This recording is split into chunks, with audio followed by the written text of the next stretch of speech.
먼저 인사드릴게요. 오늘 진행을 맡은 저는 순천 기적의 도서관 관장으로 일했고요. 지금은 북스타트 운영위원으로 활동하고 있는 정복남입니다. 반갑습니다. 네.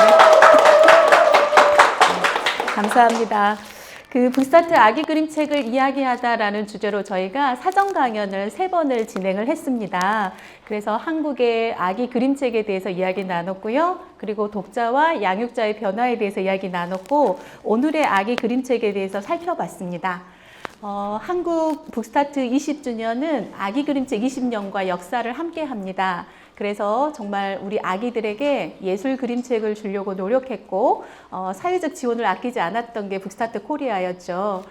양육자분들은 또 독자로서 아이와 함께 도서관에서 책을 읽어왔고요. 그렇게 사회적 독서를 실천해 온 시간이었습니다. 이 20주년을 기념하면서 우리 북스타트 아기 그림책은 또 오늘 무엇을 고민해야 하는지, 또 앞으로 어떻게 나아가야 하는지 지혜를 모으는 자리가 바로 이 자리입니다. 그래서 지난 시간에 함께 해주셨던 분들과 오늘 함께 할 분들을 먼저 소개해 올릴게요. 자, 앞에 나와 계십니다. 먼저 우리 문승현 작가님, 네, 큰 박수로. 네, 팬들이 많으십니다. 네. 그림책 작가이시고요. 출판과 광고 아트 디렉터로 일하셨습니다. 지금은 강화도에서 글을 쓰고 그림 그리고 계시고요. 봄날 호랑나비를 보았니? 그 책 기억하시죠? 네, 그 내가 처음 가본 그림박물관 시리즈를 기획하고 디자인하셨습니다. 아기 그림책으로는 찾았다, 냠냠냠 쪽쪽쪽, 코코코 초록잎 같은 책들이 있고요. 어린이 그림책으로 안녕 달토끼야, 노랑파랑 빨강 세상을 물들여요 등이 있습니다. 다시 한번 우리 문승현 작가님 환영하는 박수를 보내드리겠습니다. 네, 감사합니다. 그리고 우리 김수영 선생님 두 번째 강연 섭외를 잘한 것 같습니다. 네, 아동문학 연구자시고요. 동화 작가로도 활동하고 계십니다. 대학원에서 아동문학 공부하셨고 강소천 연구로 박사학위를 받으셨어요. 한국 락강 임상정신분석협회에서 동화를 분석하고 정신분석 임상과 과정을 수료하셨고, 프로이트와 락강으로 그림책과 동화를 분석하고 강의하고 계십니다. 나를 알고 싶어서 그림책을 펼쳤습니다 라는 책이 있습니다. 다시 한번 우리 김수영 선생님 환영하겠습니다. 그리고 우리의 주인공 달려오고 계십니다. 우리가 좀 기다려주면 좋겠고요. 그래도 먼저 소개해 드릴게요. 우리 김지은 선생님은 아동 청소년 문학 평론가이시고요. 지금은 서울예술대학교 문해학부에서 학생들과 함께 그림책과 아동 청소년 문학을 연구하고 있습니다. 좋은 어린이 책을 읽고 소개하는 활동을 꾸준히 해오고 계시고요. 그리고 북스타트 우리 도서 선정위원으로도 참여해 주셨습니다. 평론지 거짓말하는 어른, 어린이 세 번째 사람 등을 내셨고요. 나는 강물처럼 말해요, 또 훌라훌라 추추추 같은 여러 작품들을 우리말로 옮기셨습니다. 안 계시지만 무사히 안전하게 오시라고 김지은 선생님을 위해 박수를 보내겠습니다. 네, 우리가 기다리고 있습니다. 네, 그리고 오늘의 이제 패널 3분이셨고요. 그 다음에 토론에 함께 해주실 3분을 소개하겠습니다. 우리 북스타트 코리아 운영위원이시고 인천의 늘푸른 어린이 도서관 박소희 관장님 오셨습니다. 네, 반갑습니다. 그리고 북스타트 운영위원이시고 제천에서 오셨어요. 하소 아동복지관 내보물 1호 도서관 백영숙 관장님 오셨습니다. 네, 북스타트 운영위원이시고 사단법인 어린이와 작은 도서관 협회 이사장 이은주 이사장님 오셨습니다. 네, 함께 해주셔서 너무 감사합니다. 그러면 이제 본격적으로 자담회에 들어갈 건데요. 우리 지난 3번의 강좌 기억하시나요? 물론 들으신 분도 있고 못 들으신 분들도 있어서 우리 실제 강연을 담당해 주셨던 분들께 강연 소감과 또 본인이 그 강연 속에서 전하고 싶었던 메시지를 조금 요약해서 듣는 시간을 먼저 갖도록 하겠습니다. 먼저 우리 문승현 작가님께 마이크를 넘길게요. 네, 안녕하세요. 여러분 반갑습니다. 너무 같이 예전부터 봐왔던 분들도 여기 몇 분 계셔가지고 새삼스럽게 오랫동안 우리가 해왔던 일들이 생각이 나고, 사실 저보다 여러분들이 정말 고생 많이 하셨죠. 제가 너무 잘 알고 있습니다. 오늘 소감을 얘기하려니까 10년 북스타트 10주년 때 기억이 나더라고요. 그때도 제가 그 세미나에 참석했었는데 그때 보림의 권정택 사장님하고 아마 비평가로는 김상욱 선생님 그리고 제가 했던 것 같은데 또 누가 있었는지가 저 정확하게 기억은 안 납니다만은 그때 제가 발표했던 게 유아란 누구인가라고 하는 그 제목이었어요. 그래서 이번 제목은 한국의 아기 그림책이에요. 아기에 대한 얘기잖아요. 근데 그때까지만 해도 아기로 내려오지를 못했었어요. 사실은. 그러니까 우리가 저는 이제 그때도 그게 너무 답답했었거든요. 왜 우리가 유아 독자를 제대로 인식하고 있는 것인지 도대체 그림책은 굉장히 그 성장해가고 있는데 우리는 그 어린이에 대해서 그만한 철학적, 미학적, 예술적 그런 논의가 진행되지는 않고 있다고 생각을 했었거든요. 그래서 실제로는 이제 어린이 단계와 또 유아 단계, 그 다음에 아기 이렇게 우리가 좀 세분화해서 생각할 수 있는 기본적인 토대들도 제대로 마련되어 있지 않다는 답답함이 되게 컸었고 또 당시에는 이제 저희가 막 그 독서 진흥 운동을 하다가 또 이 사회가 또 이상하게 또 흘러가면서 또 과잉 독서가 또 굉장히 문제가 또 됐었어요. 그래서 그런 그 세태에 따라서 여러분들이 다 이렇게 했다가 저렇게 했다가 하면서 너무 이제 힘들게 그것들을 지켜나가려고 노력하셨고 이제 그런 것들을 쭉 반추해가면서 제가 그 세미나에 참석했던 기억이 나요.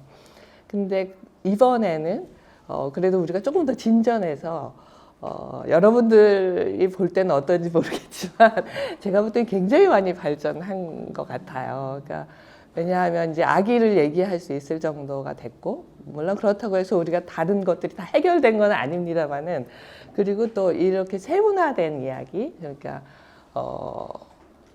아주 북스타트 초기 단계는 아닐지 몰라도 어머니에 대한 그러니까 우리가 예술을 다루다 보면 필연적으로 그 안에 가지고 있는 그 양가적 인간의 감정 이런 것들을 깊이 있게 어떻게 다루느냐에 의해서 또 굉장히 많이 달라지는 거잖아요. 근데 그런 것들도 이제 연구자가 생겨서 물어볼 때가 생겼고 또 저 김지혜 선생님 강의도 제가 너무 잘 들었어요. 너무 그 빠진 데 없이 이렇게 골고루 잘 다뤄주시더라고요. 그래서 이런 모든 것들이 다 그 대단한 발전이다라고 생각을 하고 이렇게 계속 우리가 그 실제 그 당시에는 눈에 보이지 않지만 이게 10년이라는 주기를 놓고 이렇게 뒤돌아 보니까 그런 것들이 보여져서 대단히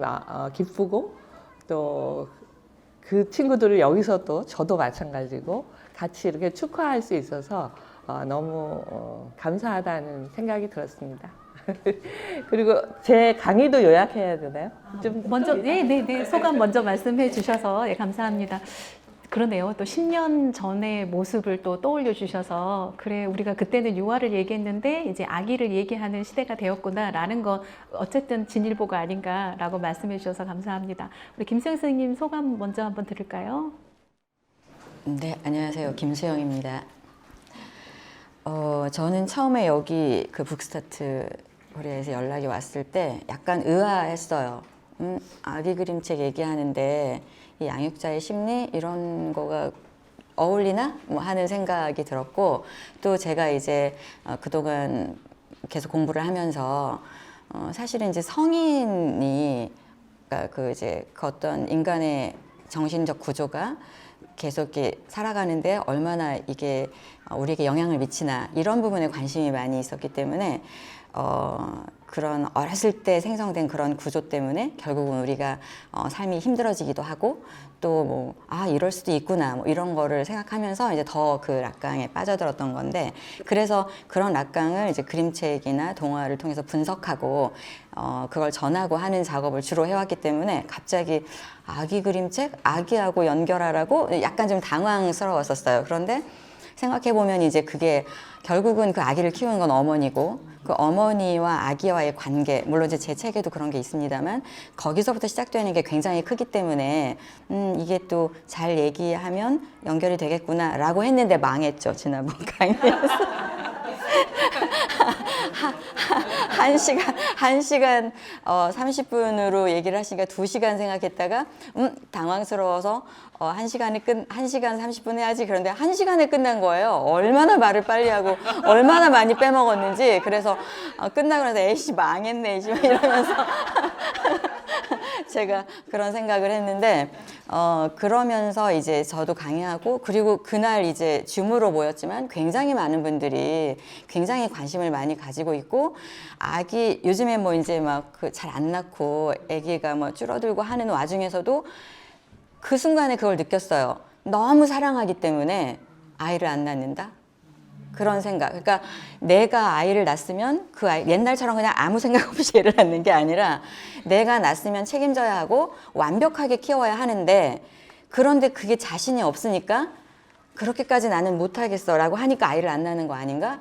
이건 너무 큰 사랑 때문 아닌가 하는 생각이 그날 강의를 하면서 제가 느꼈던 지점이에요. 그리고 또 제가 그렇게 느낀 것처럼 여러분들도 굉장히 양육자로서 그 부담감을 많이 가지고 계시더라고요. 사실은 저는 제 강의를 통해서 그렇게까지 신경 쓸 필요 없다.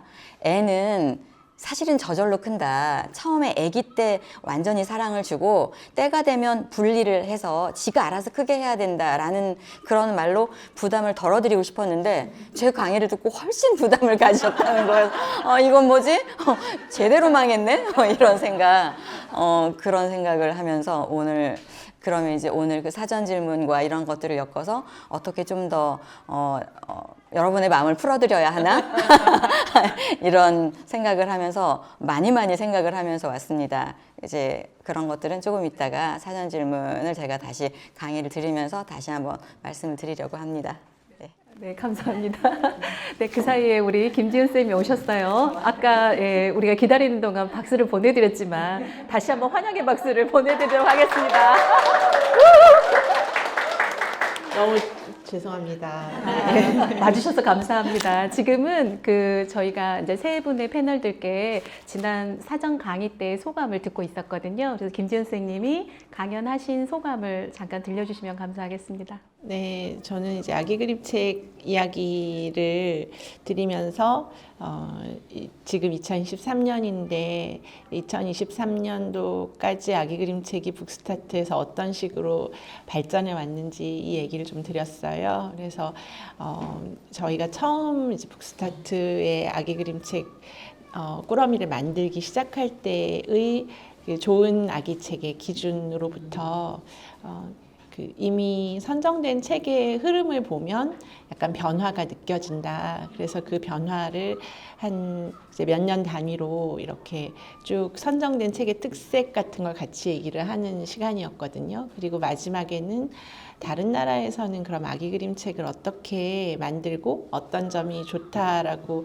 평가하나 이런 걸 좀 찾아봤는데 이제 그 다른 나라 이야기 중에서 뉴욕타임즈 베스트 그림책을 항상 선정하는데 운영을 하고 있고 또 가장 활발하게 뉴욕타임즈 안에서 북리뷰를 쓰고 있는 에디터 기자죠. 거기 마리아 루소라는 분이 있어요. 근데 그분이 이제 볼로냐 도서전에서 뉴욕타임즈 60주년 행사를 할 때도 대표 발제를 했던 이제 좀 중요한 그림책 평론가죠. 근데 이제 그분이 기고를 했던 글을 토대로 해서 최근 아기 그림책의 변화 동향의 핵심은 아기가 중심이 되는 책이다. 그래서 아기가 얼마나 자기를 더 주체적으로 그 책 안에서 발견하는지 그리고 아기에게 무엇을 해주는 책보다는 아기가 하고 있는 것을 잘 표현해주는 책에 대한 관심이 높아지고 있다는 얘기가 그 글 안에 있었습니다.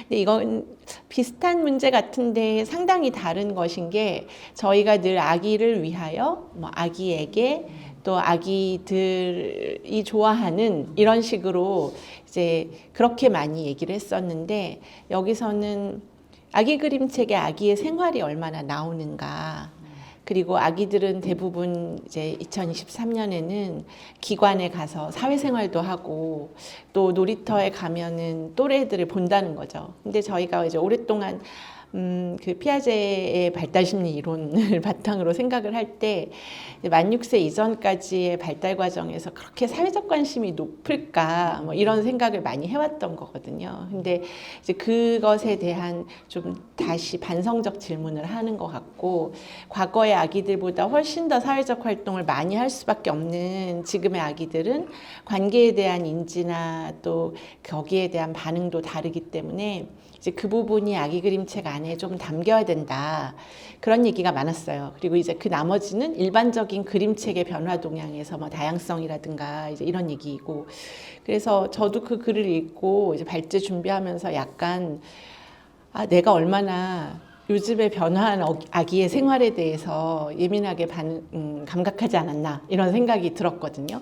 그래서 이제 그 얘기를 소개를 했는데 그 저희 줌에 오셨던 분들이 제일 많이 반응해 주신 게 그 지점인 것 같아요. 그래서 도대체 아기 중심적 세계라는 것은 무엇이고, 아기들의 사생활과 그들의 사회적 생활이 담긴다고 할 때 그러면 기존에는 그 유아 그림책들에서 많이 얘기됐던 거란 말이죠. 그 유치원이나 어린이집을 다니는 아이들이 이제 거기서 친구도 사귀고 이런 건데, 그럼 기어다니는 아기들의 사회생활은 어떻게 담겨야 되는가? 기저귀를 갈면서 옆을 쳐다보는 뭐 약간 이런 건가? 이런 고민을 하게 돼요. 근데 제가 이 관련 질문을 고민하고 있었어요. 계속 오늘 이제까지 제일 많이 주신 피드백이 아기 중심적 세계이기 때문에. 그런데 이번 호 창비 어린이가 이제 2023년 겨울호 창비 어린이가 창비 어린이 20주년 돼가지고요. 그 아카이브 특집 중에 그림책 특집이거든요. 근데 그 그림책 특집 원고를 며칠 전에 책이 나와서 또 다시 읽어보다가 김지한 작가가 거기에 쓴 글을 보고 여기 또 답이 있구나라고 생각하게 됐어요. 왜냐하면 김지한 작가가 자신이 그림책을 그리면서 어린이들의 속말, 그러니까 이너 스피치라고 이제 비고츠키가 얘기하는 내적 언어에 대해서 그렇게까지 애들이 많이 생각할까? 이런 생각을 하고 있었다는 거죠. 알게 모르게. 그랬는데 이제 영화를 돌보고 영화를 돌보는 그 봉사를 한 적이 있대요. 근데 거기에서 긴 시간 동안 36개월 정도까지 한 그 정도 어린이들을 돌보면서 이야기를 읽어줬는데 자기가 슬프게 읽으면 슬픈 이야기에 너무 슬픈 표정으로 움직이고, 기쁜 장면을 읽으면 너무 기쁘게 다 같이 움직이는 그런 갓 걸음마를 시작한 어린이들의 모습을 확인할 수 있었다는 거예요. 그래서 그동안 아기들의 동작 발달 같은 건 저희가 많이 보는데, 또 신체 크기 발달 이런 거 많이 보잖아요. 그런데 그들의 표정이나 내면 언어에 대한 것을 관찰 안 하지 않았나? 그런 생각이 또 그 글을 보면서 들었어요. 그래서 이 아기 그림책은 좀 더 아기들 중심적으로 간다는 게 이제 그 사람의 존재를 좀 입체적으로 발견하는 이라고 관련이 있는 것 같다. 왜냐하면 아동도 옛날엔 그렇게 생각했잖아요. 어린이에 대해서 어린이는 뭐 지시적인 대응체에 관심이 많고 뭐 맥락 중심의 세계는 잘 사고하지 못하고 이렇게 많이 생각했단 말이죠. 근데 그때 말했던 그 초기화 어린이 책의 어린이들이 절대 그렇지 않다는 걸 저희가 지금 알고 있기 때문에 뭐 동일한 방식은 아니지만, 그래서 오늘 그 얘기를 좀 더 드릴 수 있도록 준비를 해가지고 왔습니다. 저 너무 반갑습니다. 네. 네. 그 세 분의 소감을 들었는데, 지난 저희가 12월 4일 날 그 세 번의 강좌를 듣고 난 이렇게 설문조사를 한번 했어요. 그래서 많은 분들이 소감을 나눠주셨는데, 지금 우리 세 분 패널들께서 말씀해 주신 것과 거의 동일하게 소감을 말씀해 주신 것 같아요. 그러니까 아기 그림책이 이렇게 전문성이 좀 필요하고 심도 깊은 논의가 필요한 장르라는 걸 새삼 느꼈다라고 말씀하셨고, 그리고 아기에 대한 재발견, 뭐 이렇게 선생님들의 이야기를 들으면서 그리고 북스타트의 활동의 유익함 뭐 이런 것들을 생각하게 되었다라고 얘기합니다. 그리고 그래서 아까 아기가 중심이 되는 이제 그림책이란 어떤 걸까요? 라는 데 관심이 많이 높아졌다고 이렇게 답을 주셨거든요. 이따 한 번 더 청해 듣기로 하고, 그러면 이제 한 번 더 지금 소감을 나눠 주셨기 때문에 이제 우리 문승현 선생님부터 지난 시간에 한국의 아기 그림책이라는 주제로 말씀해 주셨거든요. 그래서 한 번만 좀 이렇게 저희가 기억할 수 있도록 요약해 주시면 감사하겠습니다. 짧게 해보도록 하겠습니다. 제가 얘기하는 거 항상 이제 제일 제가 이제 늘 많이 얘기했던 거는 아기 그림책이 왜 필요한가였던 것 같아요. 그러니까 당시에는 이제 뭐 아기까지도 그림책을 줘야 되나 이런 생각도 많았었기 때문에 이걸 아기 단계를 분리해서 이걸 그림책을 줄 필요가 있느냐라는.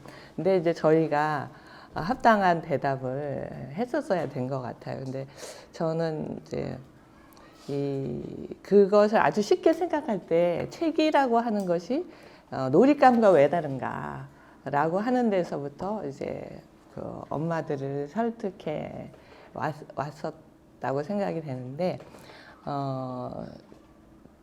이것이 책이라고 하는 것을 아기한테 줄 때는 어쨌거나 그것이 예술의 한 매체이기 때문에 그 매체가 가질 수 있는 역할, 그러니까 우리가 신의 말씀은 우리가 직접 듣는 게 아니잖아요. 신의 말씀은 또 매개자가 필요하잖아요. 그런 것처럼 세상의 이야기 혹은 다른 사람 타인의 이야기는 또 어떤 매개가 필요한 거죠. 그게 정보가 됐던 지식이 됐던 그 세상의 이야기는 바로 그런 매체를 통해서 사람들한테 전달되는데, 그 첫 매체가 아기 그림책이고, 이 매체가 굉장히 중요한 것은 실제로 그런 매체가 있지 않은 환경에서는 그 매체를 눈치챌 수도 없다는 거예요. 그러니까 이것은 이제 그 매체 이전에 본다는 것부터 학자들은 많이 이야기를 하는데, 본다는 것 자체도 굉장히 이렇게 흔들리는 사물을 우리가 초점을 맞춰서 내가 보고 싶은 걸 본다는 거죠. 이렇게 많은 것이 있지만 단지 내 앞에 있는 게 잘 보이는 게 아니잖아요. 내가 보려고 하는 것을 보는 것처럼 본다는 것 자체도 의식적인 행위이고, 또 매체라고 하는 것을 우리가 인식한다는 거. 그러니까 이 그림, 이게 원래는 물병인데 이게 사실 여기다 묘사하면은 2차원에 들어가 있는 거잖아요. 이게 이거랑 똑같다고 치는 거잖아요. 그게 저절로 되는 게 아니라는 거죠. 왜냐하면 실제로 그런 똑같은 사물을 찍어가지고 원시인들이 자기가 쓴 사물을 찍어서 보여줘도 그걸로 인식하지 못한다는 거죠. 이제 인류학자들의 보고에 의하면, 그리고 페리 노들만도 이제 그런 걸 근거로 그림책론에 제시를 하는데, 그렇게 매체를 인식하고 그것을 똑바로 놓고 그 모든 상징 체계를 이해하고, 또 그거를 책장을 넘겨가면서 시간과 공간을 활용하면서 이야기가 시작되고 끝나는 것을 느끼게까지, 이것이 우리는 너무 순식간에 일어나기 때문에 당연한 것처럼 생각하지만 사실은 엄청난 혁명이라는 거죠. 인간한테. 그거는 마치 인간이 과거에 언어를 발명하고 또 문자를 만들고 그것을 책이라고 하는 매체, 그러니까 쓰기를 또 만들어내고 그 쓰기가 인쇄 매체로 들어와서 지금 우리 언어가 우리한테 내면화되고 추상화되는 그 모든 전 과정을 아기가 한순간에 깨닫게 되는 바로 그런 역할을 아기 그림책이 하고 있기 때문에, 아기 그림책이라고 하는 것은 그저 장난감 하나를 건네주는 것이 아니다. 이것은 우리가 인류의 모든 그 진화, 그게 생물학적인 것과 문화적인 모든 진화를 같이 나눠주는 것이고, 그리고 그 순간에 또 접촉을 통해서 감정까지도, 공감까지도 이끌어내는 이렇게 어마어마하고 굉장한 일이라는 거를 이제 얘기했고요. 그리고 또 하나는 이제 제가 오랫동안 만들어 왔기 때문에 실제로 그 변화들, 초기에 그 굉장히 기획 중심의 책들, 사실 기획 중심의 책이라고 해서 뭐 나쁘다는 건 아니지만 그만큼 이제 우리가 주고 싶은, 그러니까 어른들이 아기를 이렇게 기르고 싶은, 그래서 정말 잘 해주고 싶어서 했지만 그런 심정이 더 많이 담겨 있는 책에서부터 이제 점점 아기를 바라보는, 아기가 무엇을 원하는지, 아기가 어떤 것을 즐거워하는지, 그리고 무엇이 필요한지를 우리가 눈여겨보고 거기에 맞는 책을 만들어 나가려고 뭐 끝없이 우리가 시도해 왔다는 거, 그리고 그것이 책 그 역사 속에서 사실은 굉장히 잘 보여지고 있다고 봐요. 그게 이제 캐릭터를 통해서나 혹은 그 작가들이 이제 그 생각하는, 아까 이제 그 작가도 거기에 그렇게 썼다고 하는데 그런 변화들이 쭉 이어져 왔고 그것을 그 역사가 사실은 이제 제가 이제 그 한국의 아기 그림책이라는 것을 한번 개괄하는 글을 그 원주문화재단에서 부탁을 받아서 쓴 적이 있는데, 그거를 쓰면서 아기 그림책이 북스타트를 빼면은 역사를 얘기할 수가 없더라고요. 그러니까 저는 이제 책을 만들었던 사람이고 지금도 책을 만들고 있기 때문에 제가 여기 운영위원이라든가 무슨 이런 걸 해본 적은 한 번도 없어요. 그러니까 객관적으로 제가 한국 아기 그림책을 이렇게 돌아볼 때 사실 북스타트가 없었다면 이 정도라도 우리가 해낼 수 있었을까 하는 생각이 들 정도로 많은 역할을 사실은 했다고 생각이 들어요.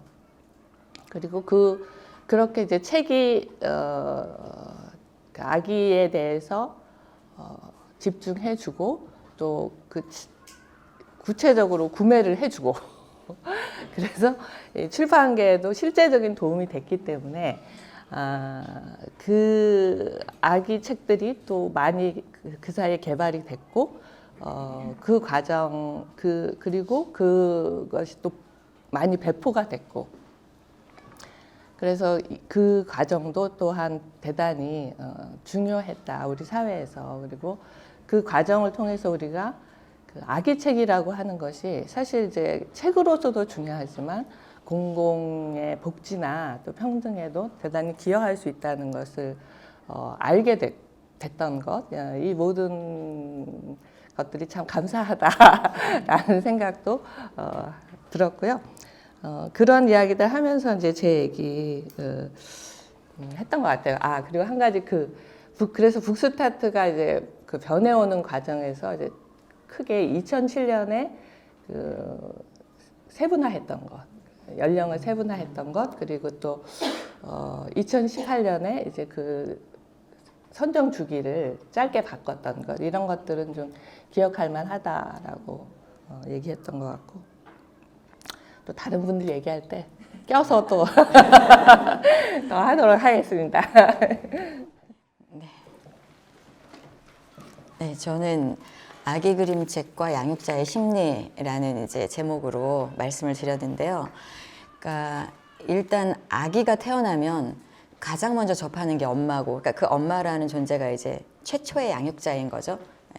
그러니까 일반적으로 엄마가 많기 때문에 엄마라는 말을 썼을 뿐이고, 근데 그 아기와 엄마와의 관계가 사실은 다른 동물들과 좀 다르다, 그런 얘기를 제가 드렸었어요. 그러니까 그 다른 동물들은 태어났을 때 인간의 아기보다 훨씬 자립도가 빠르다는 거죠. 금세 조금 있으면 금세 걷고 금세 뛰고 물론 새끼들은 다 취약점이 있긴 하지만 인간의 아기에 비하면 그래도 굉장히 뭐 위험에 처했거나 그랬을 때 어떻게 피할 수도 있고, 그런데 인간은 그게 불가능하죠. 거의 몇 개월, 뭐 수개월에서 한 1년 이 정도는 사실은 그 이상이 되더라도 인간의 아이는 엄마가 없으면 살아갈 수가 없어요. 그러니까 엄마라는 존재는 인간한테는, 그러니까 그 인간의 아기한테는 거의 신적이다라는 거죠. 그 존재가 없으면 살 수 없기 때문에. 그래서 제가 모성적 대타자다 이런 이야기를 했었죠. 그때 그 엄마와 아기는 동물의 엄마와 아기보다 훨씬 더 밀접한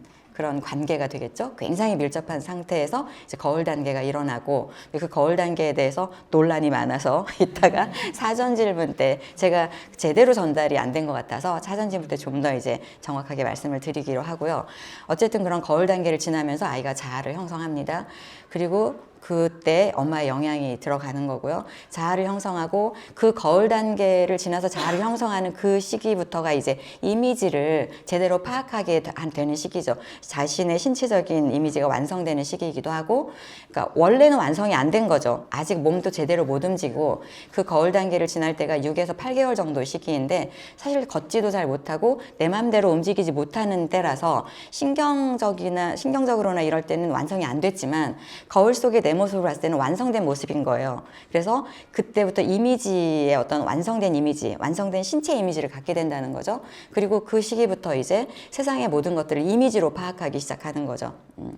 이미지로 파악하고 그 이미지를 통해서 의미를 알게 되고 그 의미나 이런 걸 통해서 감각, 감정 이런 것들이 생기고 이때를 우리가 상상계라고 해요. 그러니까 락강은 인간의 어떤 정신적인 내면 세계를 상상계, 상징계, 실제라는 그 이름을 써서 얘기하는데 상상계는 처음에 엄마와 시작된 시기. 그러니까 엄마와 아이, 오롯이 아이의 관심에 엄마만 있는 시기인 거죠. 옆에 아빠가 있지만 사실 안중에도 없고 엄마하고 아이 딱 그 둘이서만 있는 그 시기.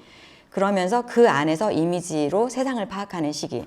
근데 뭐 그 어떤 발달론처럼 상상계를 지나서 상징계를 지나 실제 이게 아니라는 거죠. 이렇게 형성된 상상계는 인간의 내면의 중심으로 딱 자리를 잡고 그리고서 이제 내가 상징계로 진입을 하는데 그게 이제 법과 언어의 세계죠.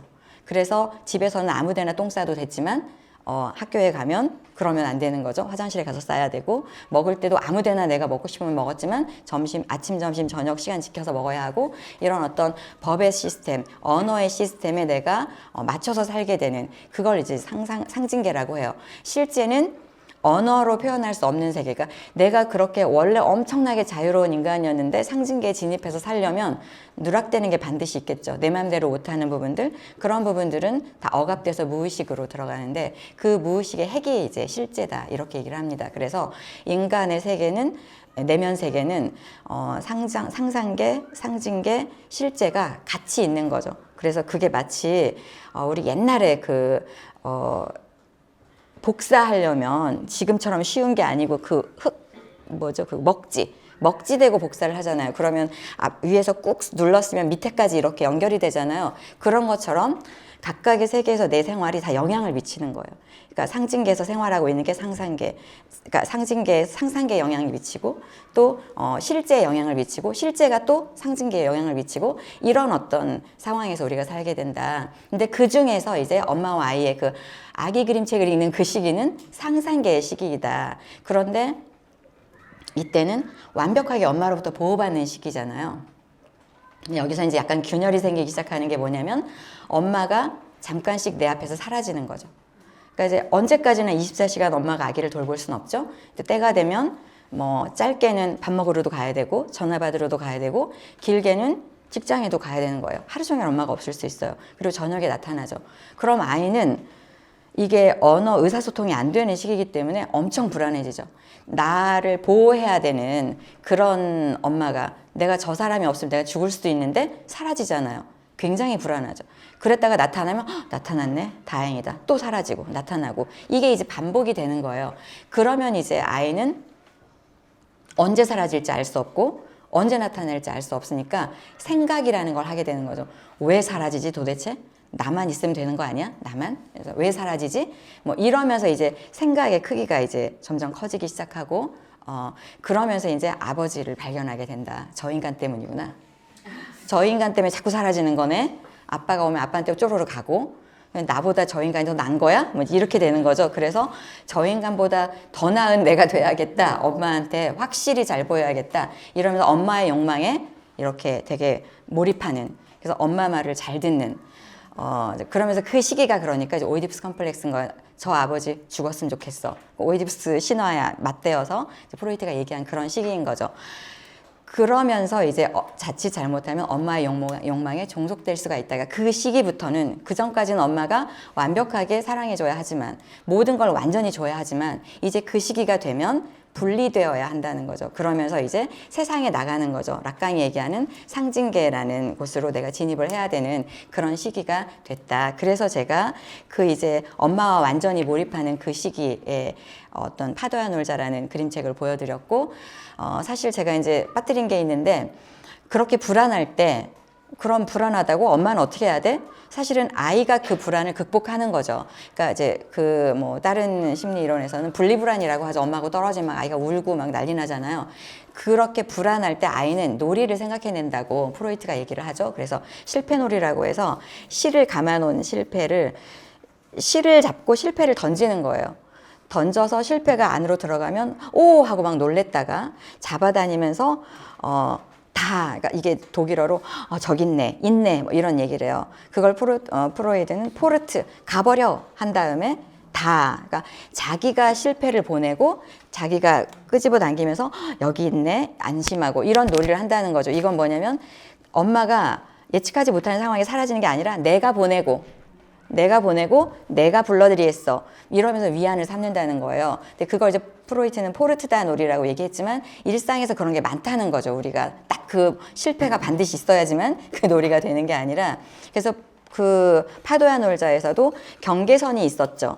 경계선이 있고 나는 여기서 안전해. 그런데 저쪽에 파도가 치는 거예요. 그러면 그 경계선을 기준으로 내가 밀당을 하잖아요. 그러니까 갔다가 왔다가 이러면서 내가 가고 내가 오는 거야. 뭐 누가 뭐라고 하는 게 아니라 내가 그 위험을 감수하고 잠깐 갔다가 돌아오는 거야. 경계선을 믿고 그리고 더 나아가서는 엄마를 믿고 내가 그 놀이를 하는 거야 라는 그런 느낌을 갖는다는 거죠. 우리가 되게 잘하는 놀이 중에 숨바꼭질이 있죠. 숨바꼭질. 내가 숨으라고 하잖아요. 가라고 하는 게 아니라 알아서 가고 갑자기 없어진 사람을 불안해하면서 찾는 게 아니라 내가 숨으라고 지정해주고 그리고 좀 있다가 내가 찾죠. 그런 식으로 나의 불안을 극복해 가더라. 아이는 어떤 식으로든 방법을 찾아내더라. 결론은 불안해하지 마시라. 엄마는 그런 얘기인 거죠. 예. 그러면서 이제 그런 엄마와 분리되는 그 시점에 사실은 이거는 아기 그림책의 시기를 좀 벗어나는 이야기이긴 하죠. 엄마와 분리되는 그 시점에 엄마가 분리되지 않으려고 엄마도 분리되지 않으려고 하고 아이도 분리되지 않으려고 한다. 그런 어떤 심리를 다룬 어떤 책으로 제가 헨젤과 그레첼을 소개를 드렸었고요. 그리고 그렇게 엄마가 계속 붙잡으면 아이는 어떻게 되는가라는 지점에서 이제 난 도망갈 거야와 신통방동 제재별을 말씀을 드렸던 거죠. 네, 어쨌든 이제 거기까지 저희가 이제 아기와 양육자의 심리에 대해서 말씀을 드렸습니다. 이따가 좀 더 자세한 그 거울 단계 이론은 다시 말씀을 드리겠습니다. 네, 그 김진 선생님이 이제 마이크를 잡으실 건데 제2의 강연의 시간 같은 열강을 해주셨어요. 네, 너무 그냥 공감이 되고 그렇지만 저희가 시간을 살짝 지켜주시면 감사드리겠습니다. 또 그 김진 선생님 좀 핵심만 요약해서 들려주시면 감사하겠습니다. 네, 5분 드리겠습니다. 두 분 말씀 들으면서 너무 재미있는데요. 왜냐하면 이제 제 얘기하고 제가 질문 갖고 있었던 부분이 또 많이 해결이 되기도 했어요. 말씀 들으면서 저한테 주신 지정 질문이 이제 한국 그림책의 아기 당사자, 아기들의 얘기를 담은 책들이 많이 나오고 있다고 말씀하셨는데 과연 우리가 그만큼 아기를 당사자로 보고 있는가 하는 반성이 됐다라고 하시면서 책을 사는 주체가 양육자라서 그런지 북스타트 그림책 후보도서를 보면 어른을 위한 그림책이 더 많게 느껴집니다 라고 하셨고요. 이런 추세라면 안 그래도 잘 안 나오는 아기가 당사자인 그런 그림책이 앞으로 나올 수 있을지 의문이 들기도 합니다 라고 하셨어요. 아기, 유아 어린이를 대상이 아닌 당사자로 보고 존중하는 것이 중요한 일이지만 쉽지 않은데 여기에 대한 생각을 물어보셨습니다. 제가 그것을 4분 안에 답변을 드리도록 하겠습니다. 지금 이제 말씀 주신 것과 관련해서 정말 큰 변화 하나가 이제 일어나고 있다는 생각이 들어요. 왜냐하면 락강이나 프로이드가 얘기를 했던 때로부터 거의 100년의 시간이 흘렀고 이제 그 사이에 2023년에 아기들이 어떻게 살아가게 될지를 가장 첨예하게 그 변화를 겪고 있는 곳이 한국의 이 수도권이나 대도시를 중심으로 한 아기들의 삶이라는 생각이 듭니다. 제가 몇십 년 전에 아기들을 볼 때만 해도 이렇게까지는 아니었던 어떤 굉장히 효율성 중심의 시간 운영이 아기의 삶에도 바로 적용이 되고 있고 제가 이제 택배처럼 키우는 우리 아기라는 말을 하는데 배송 추적을 하고 이제 어디쯤에 놓여 있는지 그 다음에 다음 기사는 누가 이 아기를 찾으러 가고 있는지를 저희가 마치 저거 있잖아요. 배달의 아기.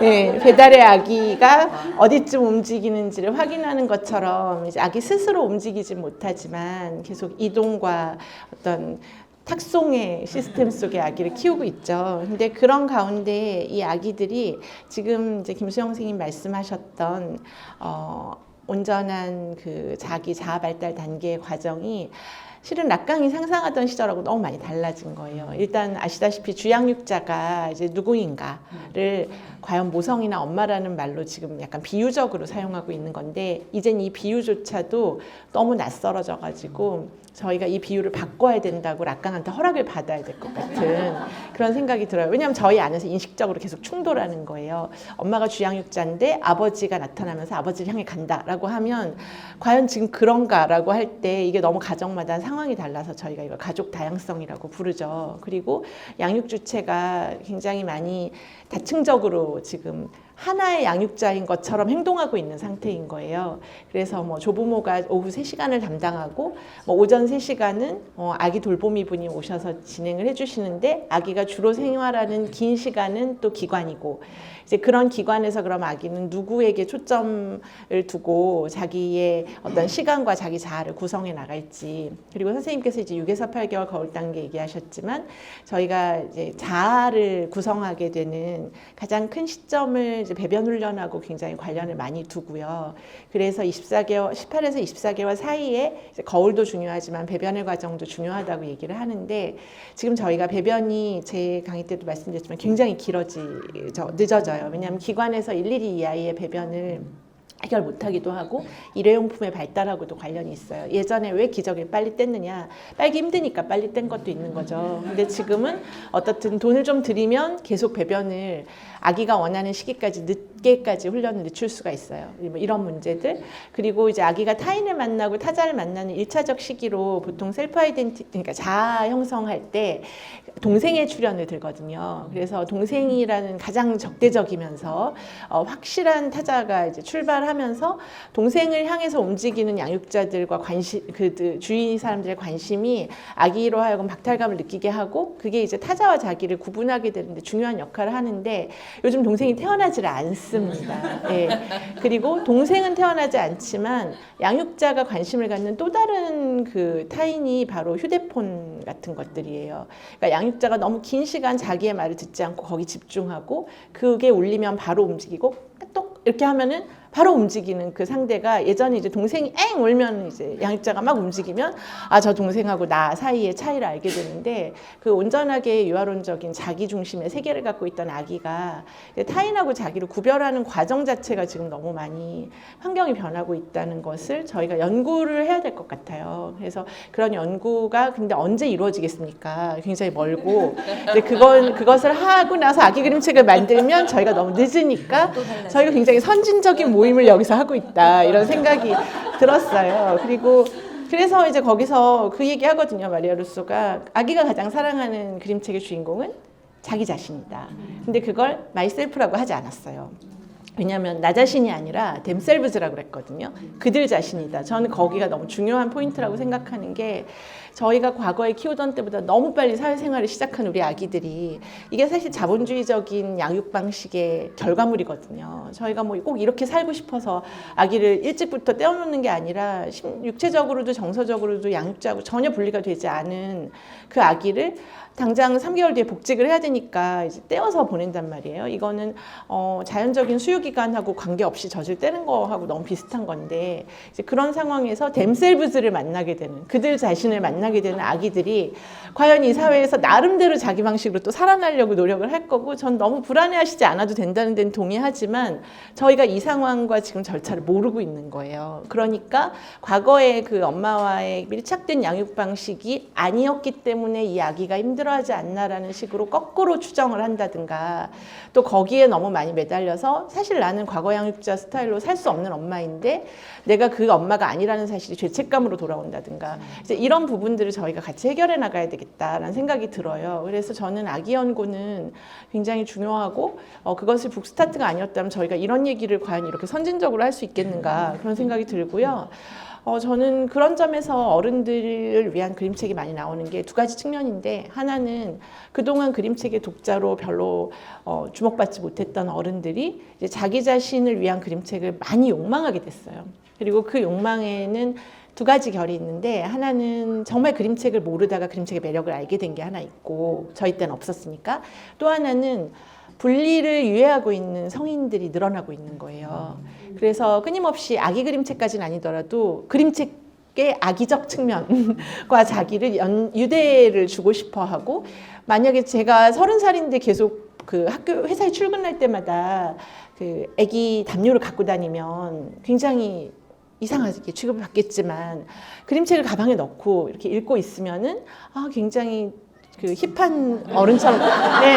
근데 사실은 제가 그림책을 가방에 넣는 마음속에 그 마음도 없지는 않다는 거예요. 너무 불안한 세계에 살면서. 그래서 어른을 향해서 끊임없이 이 돌봄의 최강자인 아기 그림책이나 그림책이라는 영역이 전파되는 건 어쩔 수 없는 것 같고 전 요양병원이든 어디든 돌봄을 원하는 자들한테 그림책만큼 그 돌봄의 기능을 대신해주는 매개물은 당분간 없을 것 같아요. 그래서 이건 계속될 거라고 보는데 이제 또 하나의 측면이 바로 그 어른을 위한 그림책 중에 이제 왜 도대체 어른을 위한 그림책이 많아졌는가?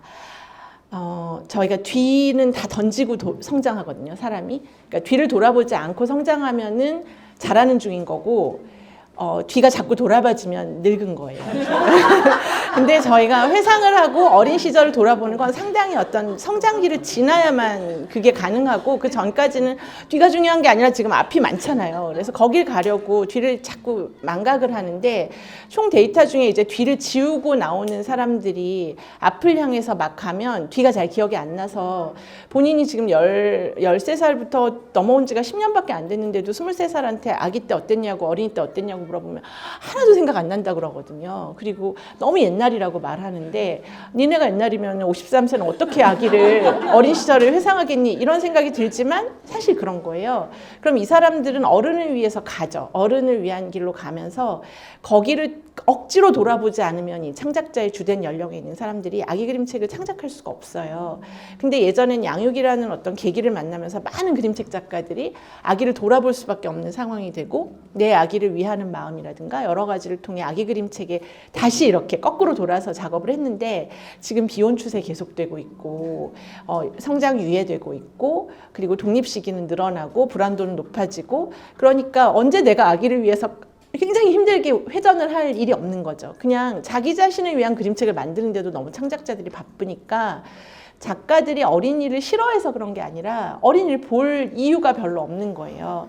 그리고 나를 위한 책, 일생 동안 그림책 작가들이 몇 권의 책을 만들겠어요. 한 권 만드는데 2년도 걸리고 3년도 걸리는데 나를 위한 책을 만들고 싶은 욕구가 훨씬 강한 사회가 되었기 때문에 어른을 위한 그림책이 많이 나오는 거고 그거를 작가들한테 빨리 그러지 말고 그림책의 본령은 아기이니까 어서 와서 아기를 봐라. 뭐 빨리 우리 보드북도 만들고 이렇게 얘기를 하면 그림책 작가들은 나에게 주어진 시간을 더 보게 되는 거죠. 그리고 그건 누가 해주시겠죠. 하지만 저는 사실은 이걸 하고 싶습니다. 제가 최근에 되게 흥미로운 게 가해 작가라든가 또 김효은 작가 그때 얘기했지만 강연에서 김효은 작가가 아기 그림책에 도전하고 있거든요.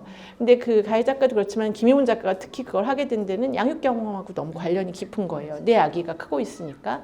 근데 그렇게까지 강력한 동력이 아니면 아기 그림책으로 잘 안 가는 거죠. 그래서 그걸 당신들이 어린이 책을 왜 기억하지 않느냐라고 막 야단을 쳐서 될 문제가 아니라 지금의 그림책 작가들의 어떤 심리적 상태, 창작 배경을 보시긴 해야 된다. 그 말씀을 드리고 싶습니다. 네. 그 부분 제가 조금 보충해서 말씀드리면 사실 그 어린이 책이 없다고 하지만 여러분들 잘 그거 모르셔서 그래요. 옛날에 더 없었어요. 옛날에 뭐 그러니까 그거는 아기를 어떻게 보느냐 하고 되게 관련이 많아요. 그러니까 사실 우리는 지금 이게 사실 제 질문에도 있었어요. 그러니까 작가들이 글과 그림 속에 어떻게 자기 이야기를 담느냐, 그리고 발달 단계와 성장 과정에 대해서 배울 기회가 있는지 궁금하다, 이런 얘기가 있었는데 사실 별로 없죠. 그리고 우리가 이거 공부할래 봐요. 이 낙강 이거 이런 거 지금 저 발달 단계 이거 작가가 그거 쫓아다니면서 공부 어려워요. 좀 하려고 해도 좀 우리한테 맞게 좀 이렇게 요약해 준 게 있는 것도 아니고 쫓아다니다가 그냥 포기하고 막 이렇게 되는 거죠. 그래서 아직까지는 이제 제가 볼 때는 그 양육 경험이 되게 작가한테 큰 그 경험이라고 할 수 있어요. 그런데 실제로는 그래서 양육 경험을 중요하게 생각하다 보니까 사실 출판사에서 또 남자 편집자들이 참 힘들어요. 잘 감을 못 잡는 거예요, 이거를. 근데 우리가 그렇게 생각하지 말고 조금 더 넓게 외국에 아주 어린아이들한테도 잘 해주는 작가들 한번 생각해 보세요. 그러니까 전 에르베틀레인가요? 헤르베틀레? 에르베틀레인가요? 에르베틀레 정말 애기들하고도 막 놀이 너무너무 열심히 하잖아요. 근데 저는 이제 경험이 오래되다 보니까 젊었을 때 그의 작품들을 많이 가지고 있어요. 그러니까 그때는 굉장히 장난기가 있고 이렇게 재미있는 실험적인 작업을 많이 했었어요. 그런데 그게 어린이들을 만나면서 그 사람이 그렇게 자유롭게 저는 열렸다고 생각해요. 아라이 요지를 보세요. 아라이 요지도 젊어서부터 참 그림 잘 그렸어요. 아주 그냥 아기자기하게. 그렇지만 그의 그런 재능 역시 제가 볼 때는 어린이들 없이 지금처럼 열릴 수는 없었어요. 이거는 굉장히 전 분명한 사실이라고 보여요. 그러니까 어린이를 다른 장르에서도 다 갖다 씁니다. 우리만 어린이를 보는 건 아니에요. 하지만 어떻게 그들을 보고 그들을 어떻게 나의 그 작품의 나의 작품 완성한 주체로 인정하느냐에 따라서 그 사람의 작품은 엄청나게 달라지고 그게 단기 한 작업에서 그저 어린이의 시선을 빌려오는 것과는 전혀 차원이 다른 그 사람의 세계관을 형성한다고 저는 생각해요. 그런데 우리가 아직까지도 이제 그렇게 조금 더 기다려야 되는 시간이 있을 수는 있어요. 하지만 예전에 비하면 점점 줄어들었다 이렇게 생각하시는 것은 저는 조금 그렇지는 않다. 제가 실제로 현장에서 볼 때 그 작업이 훨씬 늘어났다는 것을 말씀드리고 싶어요. 소감에서 그다음에 강연 각자 이제 세 분이 전하고 싶었던 메시지를 이제 요약을 해주셨는데 그 안에 우리가 궁금해했던 질문들까지 포함해서 정말 우리가 지금 양육자나 아이를 둘러싼 환경이 얼마나 급속도로 변하고 있는지를 체감할 수 있는 것 같습니다. 그러면 우리 그 운영위원님들께서 이제 우리 세 분의 패널들께 좀 궁금한 게 있어가지고 여러분들을 대표해서 질문을 좀 드릴 거거든요. 우리 박소희 관장님부터 부탁드리겠습니다. 네, 안녕하세요. 네, 대표에서 질문하는 늘푸른 어린이 도서관 박소희라고 합니다. 반갑습니다. 네, 오늘 다시 3번의 강의를 다시 시작해야 될 것 같은 뜨거운 시간인데요.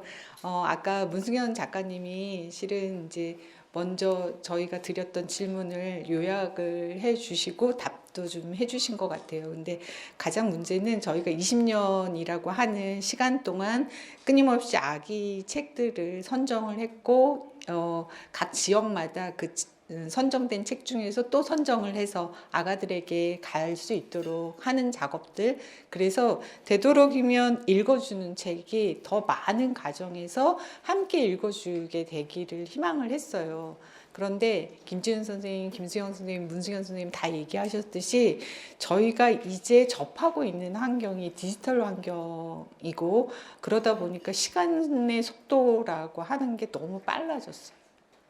그리고 제가 충격적인 건 유아교육전에서 종이책보다는 네, 뭔가 뿅뿅 이렇게 뭘 누르면 뿅뿅 나오는 그런 책들을 파는 실제로 놀이기구라고 할 수 있는 그런 것들을 파는 매장이죠. 이른바 상품화된 그런 것들이 더 많아졌어요. 그래서 과연 제가 첫 번째 질문은 문승현 선생님한테 과연 디지털 환경이 이렇게 작가들에게도 영향을 미치고 있고 원화를 보기보다는 지금은 디지털 패드를 통해서 그림 작업들을 많이 하고 계실 것 같고 이런데 선생님은 출판도 해보시고 직접 그림도 그려보시고 아가책도 만들어 보시고 막 다방면에 독자도 만나보신 거잖아요. 북스타트 양육자들도 만나보시고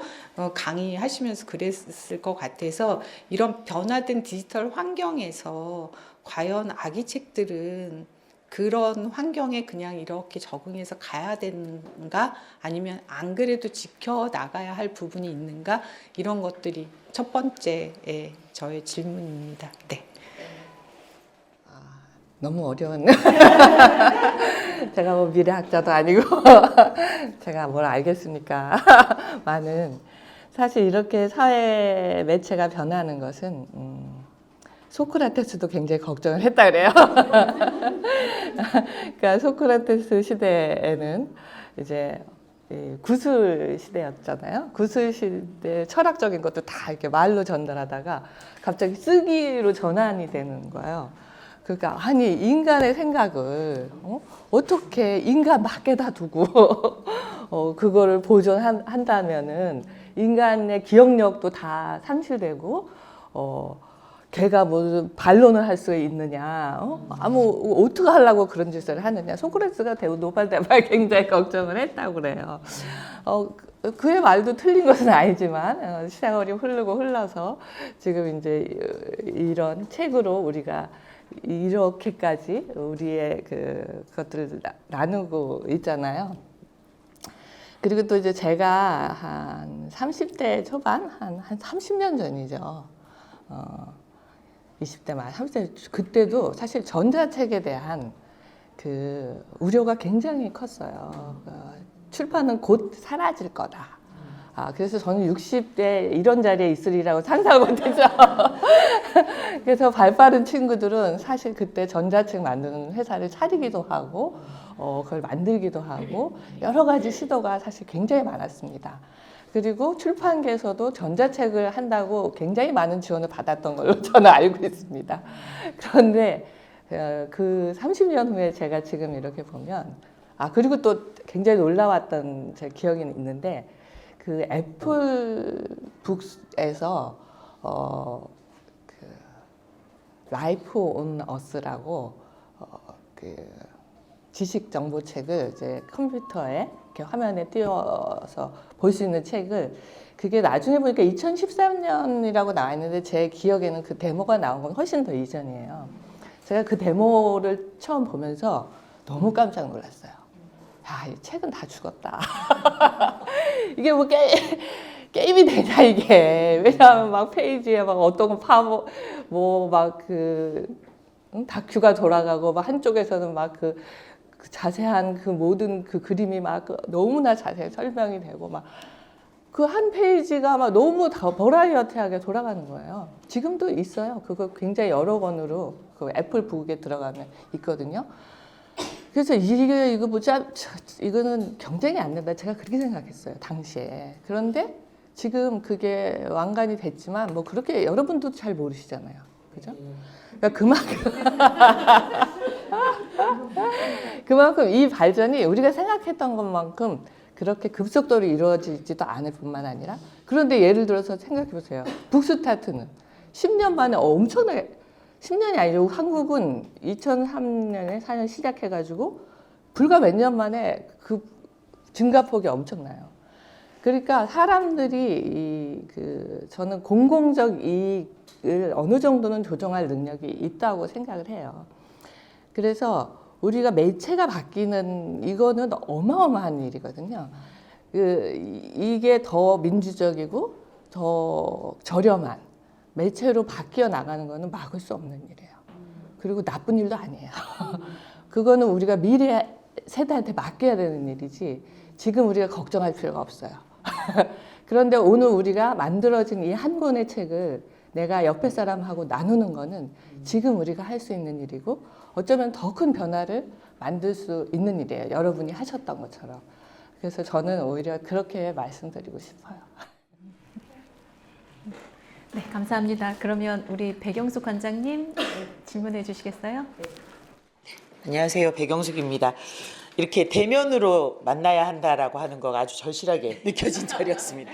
제 김수영 교수님 강의 듣고 오늘 또 이렇게 만나서 잠깐 얘기해 주셨는데도 답이 되게 많이 풀린 것 같은 질문이 많이 풀린 것 같은 그런 느낌을 많이 받았거든요. 근데 이제 또 강연으로만 만나 뵌 분들이 있으니까 질문을 좀 드려보도록 하겠습니다.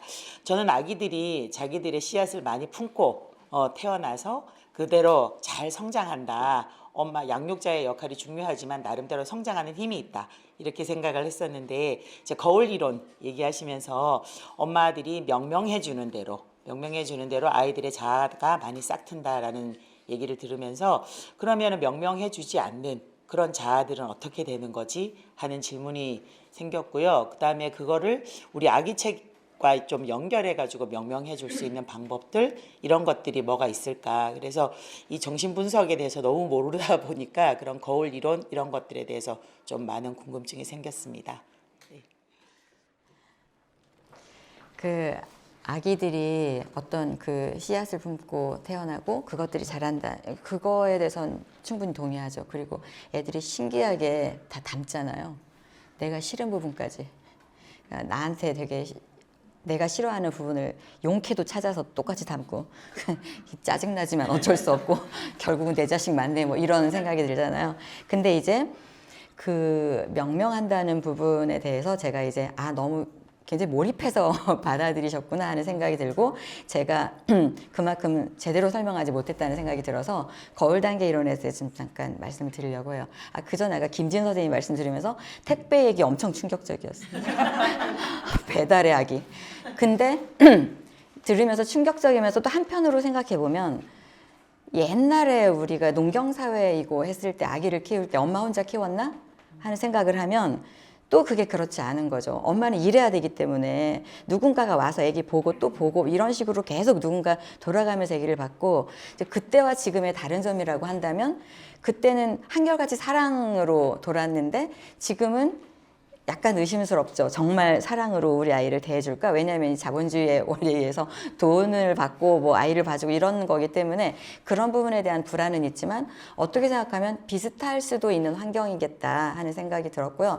그래서 이런 어떤 뭐 엄마와 아기의 관계, 제가 아까 말씀드렸잖아요. 엄마라고 대표되는 것이지 최초의 양육자, 양육을 하는 사람이고 그 다음에 이제 아버지를 따라 상징계에 간다. 그 아버지가 아버지도 되게 상징적인 거죠. 진짜 그럼 우리 집에 아버지 없는 사람은 어떻게 이렇게 되는 거잖아요. 굉장히 상징적인 의미에서 그러니까 내가 끌려서 갈 수 있는 그런 어떤 이미지, 어떤 그런 하나의 대타자인 거죠. 그런 식으로 보면 뭐 락강이 굉장히 몇십 년 전에 한 이야기지만 또 그렇게 낡았다라고 보기는 어렵다라는 생각을 먼저 말씀을 드리고 거울 단계가 원래는 락강이 얘기한 게 아니고요. 프랑스 심리학자 앙리 왈롱이 그 실험을 했어요. 그래서 거울을 갖다 놓고 6에서 18개월 된 정도의 아이들과 침팬지 뭐 이런 동물들을 보여준 거예요. 그런데 침팬지는 지나가면서 보고서 그냥 자기인 걸 확인하면 갔다는 거예요. 그냥 뭐지? 그러다 별거 없네 그러고 갔는데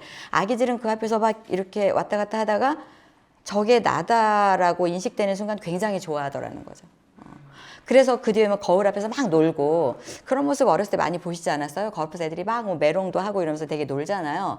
인간의 아기는 되게 그렇게 좋아하더라. 왜 좋아하지? 그래서 앙리 왈롱 같은 경우에는 이게 인간의 어떤 발달 단계에서 자아가 형성이 되면서 자아가 점점 자라서 이제 이미지를 구분하게 됐다. 내 이미지가 저기 비친 거고 그 비친 이미지가 다른 이미지와 이렇게 구분이 돼서 그게 나라는 걸 발견하고 되게 좋아하게 되는 거다. 그래서 발달상으로 그렇게 본 거예요. 그러니까 그 심리학 이론으로 보자면 자아는 이미 내 안에 있고 내 안에 있어서 그것이 외부의 자기 이미지를 인식하는 그 시점이 거울 단계다. 이런 게 이제 그 심리학적인 관점인 거죠. 근데 락강은 그렇게 보지 않았던 거죠. 똑같은 상황을 가지고 얘기를 하는데 인간은 원래 자아가 없다. 충격적이죠. 그 내 몸 안에 자아가 없다는 거예요. 인간은 단지 그냥 자기가 느낀 대로 이렇게 생각한다. 근데 제가 이제 여기에 되게 동의를 했던 부분은 우리가 우리 몸을 사실은 잘 볼 수 없잖아요. 우리 몸을 우리가 볼 수 있나요? 근데 우리 몸이 어떻게 생겼는지 여러분은 다 알아요. 뭐 때문에 알죠? 거울을 통해서 봤기 때문이죠. 내가 내 몸에 그 눈, 코, 입을, 코는 약간 보일래나? 눈, 코, 입을 제대로 볼 수가 없죠. 그렇지만 우리는 거울을 통해서 확인했기 때문에 내 몸이 어떻게 생겼는지를 알아요. 그러면 이제 막 태어난 아이들은 어떨까? 그 아이들은 그런 경험이 없어요. 그러면 그 아이들 입장에서는 손이 이렇게 왔다 가요. 그리고 다리도 한 번씩 왔다 가요. 이제 누워서 이렇게 움직이다 보면 뭐 이렇게 스쳐요. 근데 걔가 이렇게 왔다 갔다 하면 쟤네가 나인 거잖아요. 그러면 어떻게 느끼냐면 조각조각 나 있다라고 느낀대요. 그러니까 파편화된 몸으로 느낀다는 거죠. 그래서 아기들은 그 엄마가 젖을 주면 엄마의 젖가슴도 난 거예요. 그러니까 손이 왔다 간 것처럼 젖가슴도 왔다 가잖아요. 그러니까 엄마의 젖가슴도 나죠. 그래서 아이가 젖을 뗄 때 그렇게 원통해 하는 거래요. 내 걸 가져간 거죠. 그러니까 엄마가 빌려준 거를 가져간 게 아니고 내 걸 띄어갔다. 그러니까 내 몸에서 하나를 띄어간 거예요. 내 몸에 구멍이 난 거예요. 그래서 결여가 생긴다라고 얘기를 하거든요. 그러니까 그래서 그렇게 원통해 한다. 근데 어쨌든 그래서 토막난 이미지로 그렇게 생각을 하고 있고 또 자기가 움직여도 잘 움직여지지 않죠.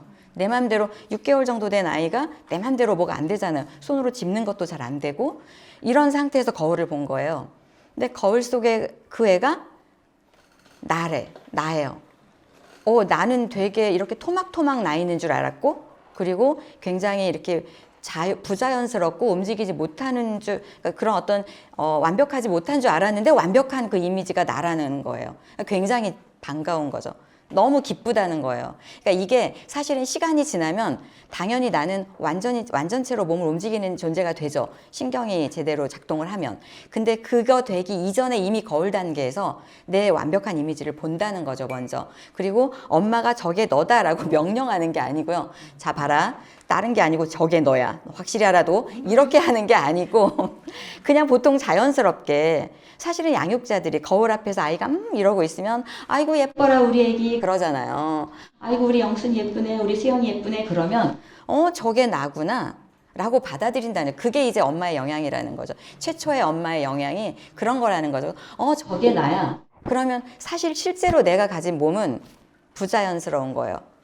불완전하고 불편하고 그런데 저 거울에 비친 거울상은 굉장히 완벽한 존재인 거예요. 그러니까 엄마는 양육자는 너 말고 저 거울에 비친 쟤가 너다라고 얘기한 게 아니에요.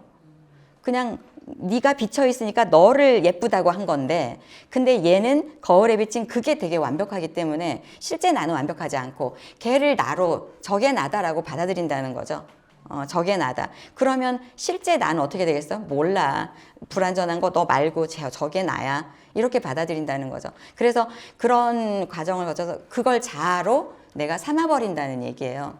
그러니까 자아라는 걸 이제 이게 그 어떤 그 철학이나 이런 쪽에서 사실은 자아가 주체가 되는 거잖아요. 그렇게 따지면 굉장히 난리가 나는 건데 락강은 자아를 그렇게 중요한 존재로 생각하지 않아요. 진짜 주체는 인간의 진짜 주체는 무의식에 있다라고 생각하기 때문에 무의식의 주체가 인간을 움직인다고 생각하기 때문에 자아는 어떤 내가 다른 사람들과 이렇게 상대를 하려고 할 때 나의 이미지가 있어야 되잖아요. 나라는 모습이 있어야 되잖아요. 그러니까 어떤 좀 과하게 얘기하면 가면 같은 거 나를 얘기해 줄 수 있는 가면 요렇게 생각을 했단 말이에요. 그러니까 진짜가 아니다. 진짜 그러니까 주체는 아닌 거다라고 락강은 봤기 때문에 그 거울을 받아들였다는 거죠. 자아로. 그러면 그렇게 되는 순간 인간이 이제 번뇌에 휩싸이게 된다. 왜냐하면 정말 나는 사실은 아직 불편하고 불안전하고 그렇잖아요. 근데 내가 자아라고 생각하는 저 거울은 되게 완벽한 상이잖아요. 그래서 평생 번뇌에 시달린대요. 어떨 땐 내가 겁나 잘난 것 같았다가 그래서 나 엄청 잘났어 이러다가 어느 순간에 난 쓰레기야 그러고 땅을 판다는 거죠. 그게 이제 그런 어떤 처음 시작이 일단 자아가 형성된 것 자체가 그런 과정을 거쳤기 때문이다라고 얘기를 하는 거죠. 그게 이제 락강의 거울 단계. 그러니까 심리학과는 전혀 다른 관점에서 거울을 이야기한 것이고요. 그래서 엄마가 명명해주지 않으면 어떻게 되느냐. 근데 사실은 거울을 어느 집에나 거울이 너무 많이 있잖아요. 너무 당연한 거거든요. 거울을 보고 있는 아이를 보면서 우리 아기 너무 예쁘다. 이건 너무 당연한데 그런 걸 해줄 수 없는 환경이다. 이건 굉장히 이상한 환경인 거죠. 집안에 거울이 하나도 없다거나 아이가 어디 바깥에 나갈 일이 전혀 없다거나 그럼 이제 엄마부터가 약간 실제로 그런 사례가 있었다고 해요.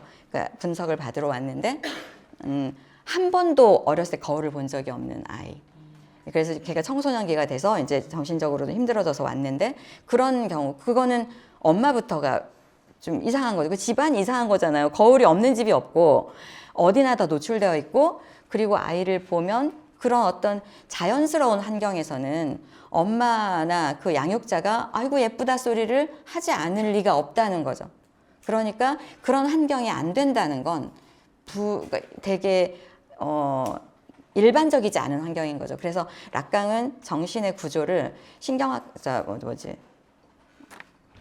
잊어버렸어요. 신경증적 구조, 그 다음에 정신증적 구조, 뭐 또 이런 식으로 세 가지의 구조를 얘기를 하는데 우리 대다수의 인간들은 신경증적 구조를 가진 인간이 된다는 거예요. 그런 과정이 이제 오이디푸스 컴플렉스 과정을 거치면서 그 구조가 완성이 된다는 거 하는데 이런 자연스러운 단계를 거친 아이들은 신경증적 구조를 갖는 거예요. 그런데 만약에 거울이 하나도 없는 환경에서 마치 탑에 갇힌 것처럼 그런 식으로 살았다면 그런 일반적인 구조를 갖기는 어렵겠죠. 정신증적 구조를 갖거나 뭐 그런 식으로 발전하겠죠. 그리고 이제 두 번째로 그러면 아기의 자아와 연결지어서 명명해 줄 수 있는 부분. 그러니까 아기의 자아는 락강식으로 보자면 어떤 뭔가를 보면서 자라는 게 아니라는 거죠. 그러니까 아기의 자아를 형성하거나 발달할 수 있게끔 도와주는 그림책이라고 할 수는 없을 것 같아요. 거울에서 그냥 딱 저게 찍어서 저게 나다라고 해버리기 때문에 단 그런 어떤 그 상태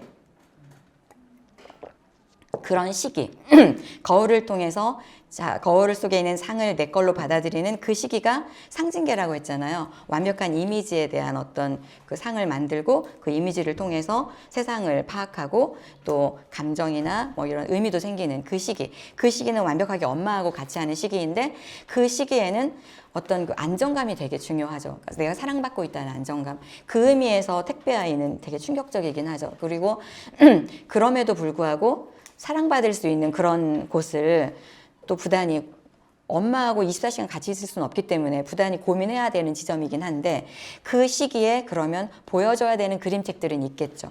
안정감을 줄 수 있는 그림책, 내가 지금 보호받고 있다는 느낌의 그림책. 그래서 제가 한번 생각해봤어요. 여기 집에 꽂혀있는 책 중에 이렇게 눈에 띄는 걸 가져왔는데 하야시 아키코의 그 병아리라는 그림책을 가져왔어요. 이게 병아리가 아장아장 나가서 밖에서 밤을 맞잖아요. 그래서 뭐 집에 가서 자야 되는데 어떡해? 감사합니다.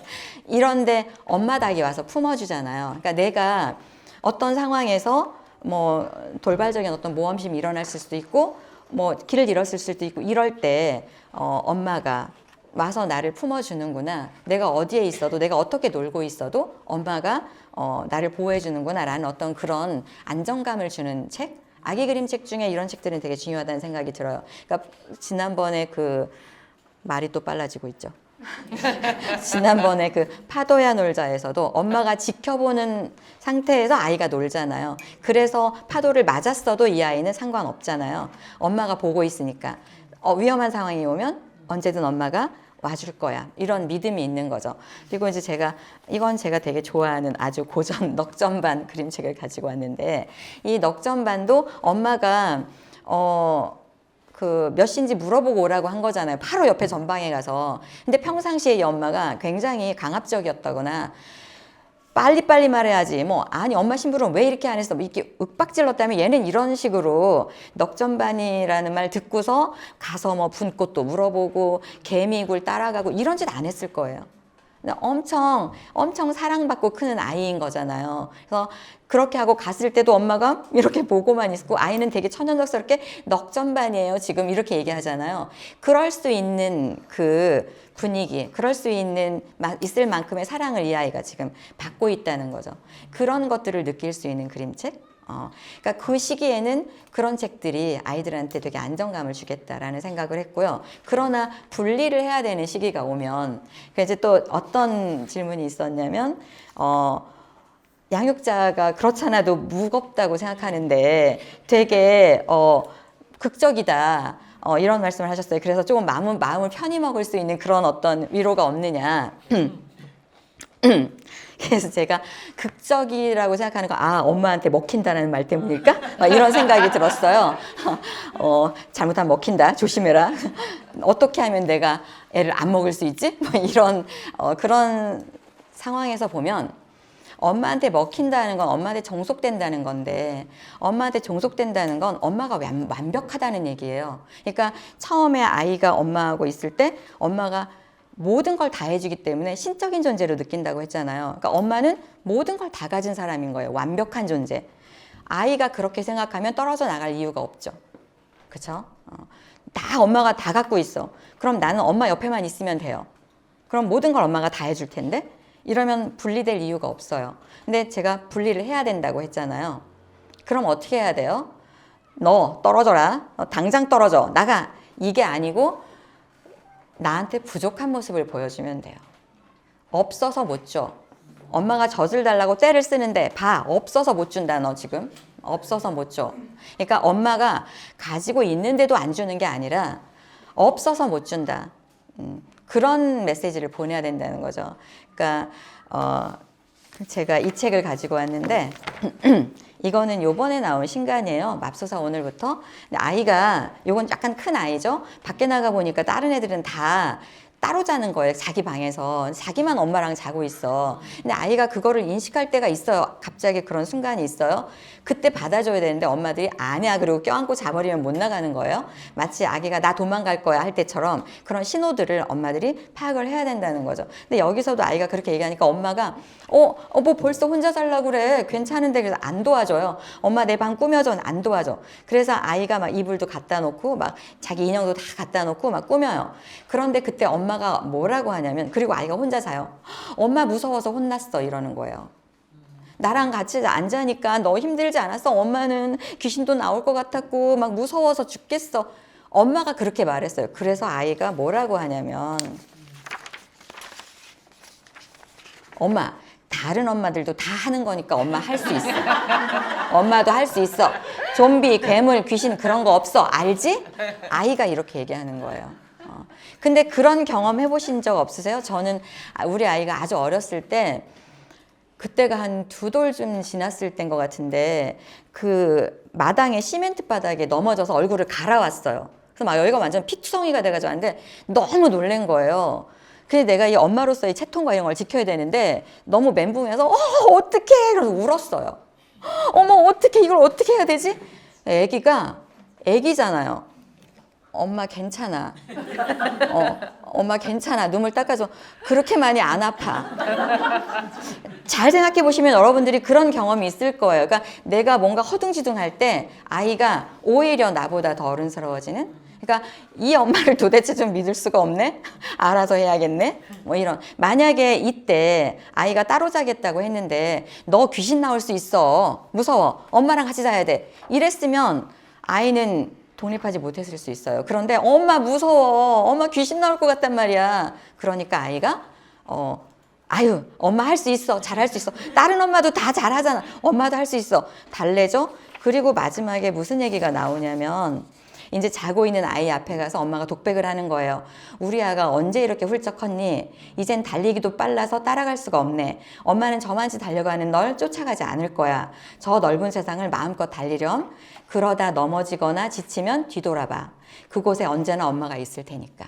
라고 얘기하는 거죠. 그러니까 엄마가 늘 지켜주긴 해야죠. 아이가 경험이 엄마만큼 없는데 항상 불안전하겠죠. 그러나 아이가 가는 길을 내가 해줄게 라고 하면 안 된다는 거죠. 분리가 안 돼요. 당연히 엄마가 해주면 더 잘할 수 있어요. 엄마는 훨씬 경험이 큰데. 그러나 그렇게 하면 아이는 그게 이제 종속되는 거죠. 엄마가 잘하는 엄마가 알아서 해줄 거니까 나는 안 해도 돼. 나는 가만히 있어도 돼. 하면서 주저앉는다는 거죠. 예. 그러니까 모자라는 모습을 보여주는 게 오히려 아이한테는 훨씬 그 자립하는데 훨씬 도움이 된다. 이 정도면 위로가 되셨을까요? 네. 여기까지 답변을 하겠습니다. 지난 시간에 많은 양육자분들이 그러니까 충격도 받고 놀라기도 하고 그건 어찌 보면 또 양육자로서의 그 감정이자 잘해보고자 하는 노력이었던 것 같아요. 이제 그걸 대신해서 오늘 훨씬 안정감을 주는 이제 그림책을 통해서 마음의 안정을 찾을 수 있지 않았을까라고 생각합니다. 네, 감사합니다. 그러면 이은주 이사장님. 네. 전 모자라는 엄마여서 되게 희망이 제가 여기 서는 게 더 나을까요? 네, 강의를 막 듣다 보니까 제 질문을 해야 되는데 이게 막 집중해서 그렇습니다. 저는 김지은 선생님 강의니까 세 분의 모든 강의 들으면서 약간 현타도 오고 고민도 생기고 바램도 생기고 약간 이랬던 것 같습니다. 아까 이제 김지은 선생님이 이야기를 해주셨지만 지난 줌 강의에서 저 외에 다른 분들도 다 그러셨나 봐요. 어린이가 가장 좋아하는 그림책 소재는 자기 자신이다.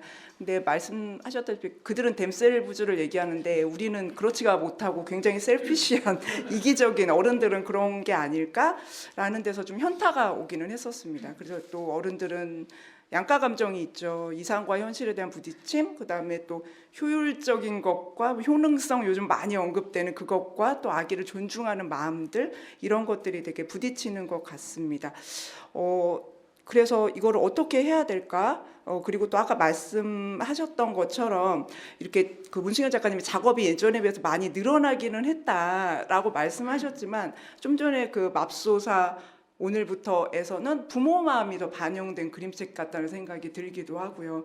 진짜 아기가 주체적으로 되는 그 길은 어떤 굉장한 아까 육아의 경험이라든가 출산의 경험에 강력한 어떤 그런 것들 동력이 구현되어야만 가능한가? 그럼에도 불구하고 독자나 북스타트 입장에서는 아기가 주체인 그림책들이 많아졌지만 더 많아지기를 바라고 좋은 책들이 나왔으면 하는 바람이 있는 것 같습니다. 그러려면 어떻게 해야 할지 여기 계신 분들도 많은 어떤 기대, 그럼에도 불구하고 힘들겠지만 좀 만들어 주십시오. 작가님들 출판사 해주십시오 라고 바라고 있을 것 같아요. 그것에 대해서 김지은 선생님 어떻게 생각하시나요? 네, 너무 감사합니다. 좋은 말씀 감사하고요. 저도 지금 두 분 말씀 들으면서 오늘 공부하러 왔는데 너무 공부가 많이 돼서 진짜 좋습니다. 네, 간단히 말씀드리면 저는 우리 사회가 아기 생각을 더 많이 하는 사회가 되도록 문화를 바꿔야 된다. 이것이 지금의 그 초저출생 상황의 핵심이라고 생각하거든요. 아무도 아기를 생각하지 않으려고 한다든가 아기가 좀 돈이 안 되니까 또 투표권이 없으니까 기타 등등의 이유로 아기를 생각하지 않아요. 그런데 아까 양육을 해야만 또 출생 과정에 내가 어떻든 결합이 되어야만 그런 감정이 드는가라고 하셨는데 절대 그렇게 생각하지 않고요. 그것이 바로 말씀드린 가족 다양성 구조와도 관련이 있는 것인데 이제 최근에 뭐 사계절에서 부모 말고 모모라는 책이 이제 외국 경우긴 하지만 나오기도 했고 제가 번역했던 책 중에 그 다니엘 그레이 바넷이라는 사람이 쓴 그림책들을 보면 그 사람이 이제 호주의 의사였거든요. 젊은 남성 의사고, 근데 10개월 아기를 입양해서 그 아들을 키우고 있는 아버지예요. 그리고 의사를 하면서 자기 자신이 아기들을 사랑하는 사람이라는 걸 깨닫고 아기 그림책을 만들고 그림책을 만드는 작가로 투잡을 하고 있는 작가입니다. 그런데 그 사람은 아버지와 아버지가 아기를 키우고 있어요. 그래서 자기도 아버지, 자기 파트너도 아버지인데 10개월 아들을 입양해서 세 남자가 사는 집이에요. 그래서 너무나 아기들의 마음을 잘 이해하는 얘기를 쓰고 있습니다. 근데 저희가 이제 어떻든 가족을 굉장히 하나의 어떤 고정된 패러다임으로 보고 그것 중에 하나가 없는데도 그 아이가 잘 자라게 한다. 이런 방식으로 보는 데서 좀 전환해야 될 것 같고 우리 사회 전부가 다 양육자라는 마음을 가지지 않으면 이 저출생 문제는 해결이 되지 않는다고 생각합니다. 양육자들에게 사회가 잘해주는 게 아니라 우리가 그냥 다 양육자다. 저희가 마치 길고양이를 보면 그 고양이가 누구네 집 고양이인지를 물어보는 게 아니라 다 내 고양이라고 생각하는 그 마음하고 같은 거죠. 그리고 이제 아까 신경증, 정신증 얘기하셨을 때 제가 든 생각이 지금 아기들의 성장 발달뿐만 아니라 스스로도 자기가 분리된 자아를 형성하지 못한 양육자들이 곧바로 누군가의 자아 형성을 도와야 된다는 그 불안이 저출생을 하게 만드는 것 같아요. 그래서 우리가 이미 지금 대학교에 들어오는 학생들이나 이런 친구들이 2004년 5년생들이 들어오는데 그 아기들이 바로 이렇게 자란 아기들인 거거든요. 그런데 그 아기들한테 아기를 낳아라 라고 얘기를 하는 것이 지금 스스로도 어쩌면 정신증으로 갈 수 있는 환경에 놓여 있어요. 선생님 말씀처럼 거울이 없다는 게 집에 거울이 없진 않습니다만은 거울을 볼 시간이 없죠. 그리고 거울을 애가 보기도 전에 거울을 볼 필요가 없으니까 내가 너의 거울에 대해서 설명해 줄게 라는 모든 시스템이 아이를 더 먼저 압도하는 상황이에요. 그래서 그 아기 책은 아닌데 최민지 작가의 벽타는 아이라는 그림책이 얼마 전에 있었는데 저는 그 책도 여기서 나오는 책처럼 약간 어른들이 더 보면 좋겠다는 생각이 들거나 또는 초등학생 정도 된 아이가 내가 이런 속에서 살아왔지라는 걸 스스로 한번 돌아보게 하는 그래서 아기 그림책은 아니에요. 근데 거기에 보면 정신증적 환경이라는 게 무엇인지를 잘 알 수 있고 그게 놀랍게도 작가 자신이 스스로 성장하고 관찰했던 경험하고 닿아서 그런 책이 나온 거거든요. 20대 작가가 썼는데 그건 아이들이 너무 답답하니까 나가고 싶은 거잖아요. 그리고 스스로가 거울을 볼 시간을 달라고 요청하고 그 담을 뛰어넘는 얘기란 말이에요.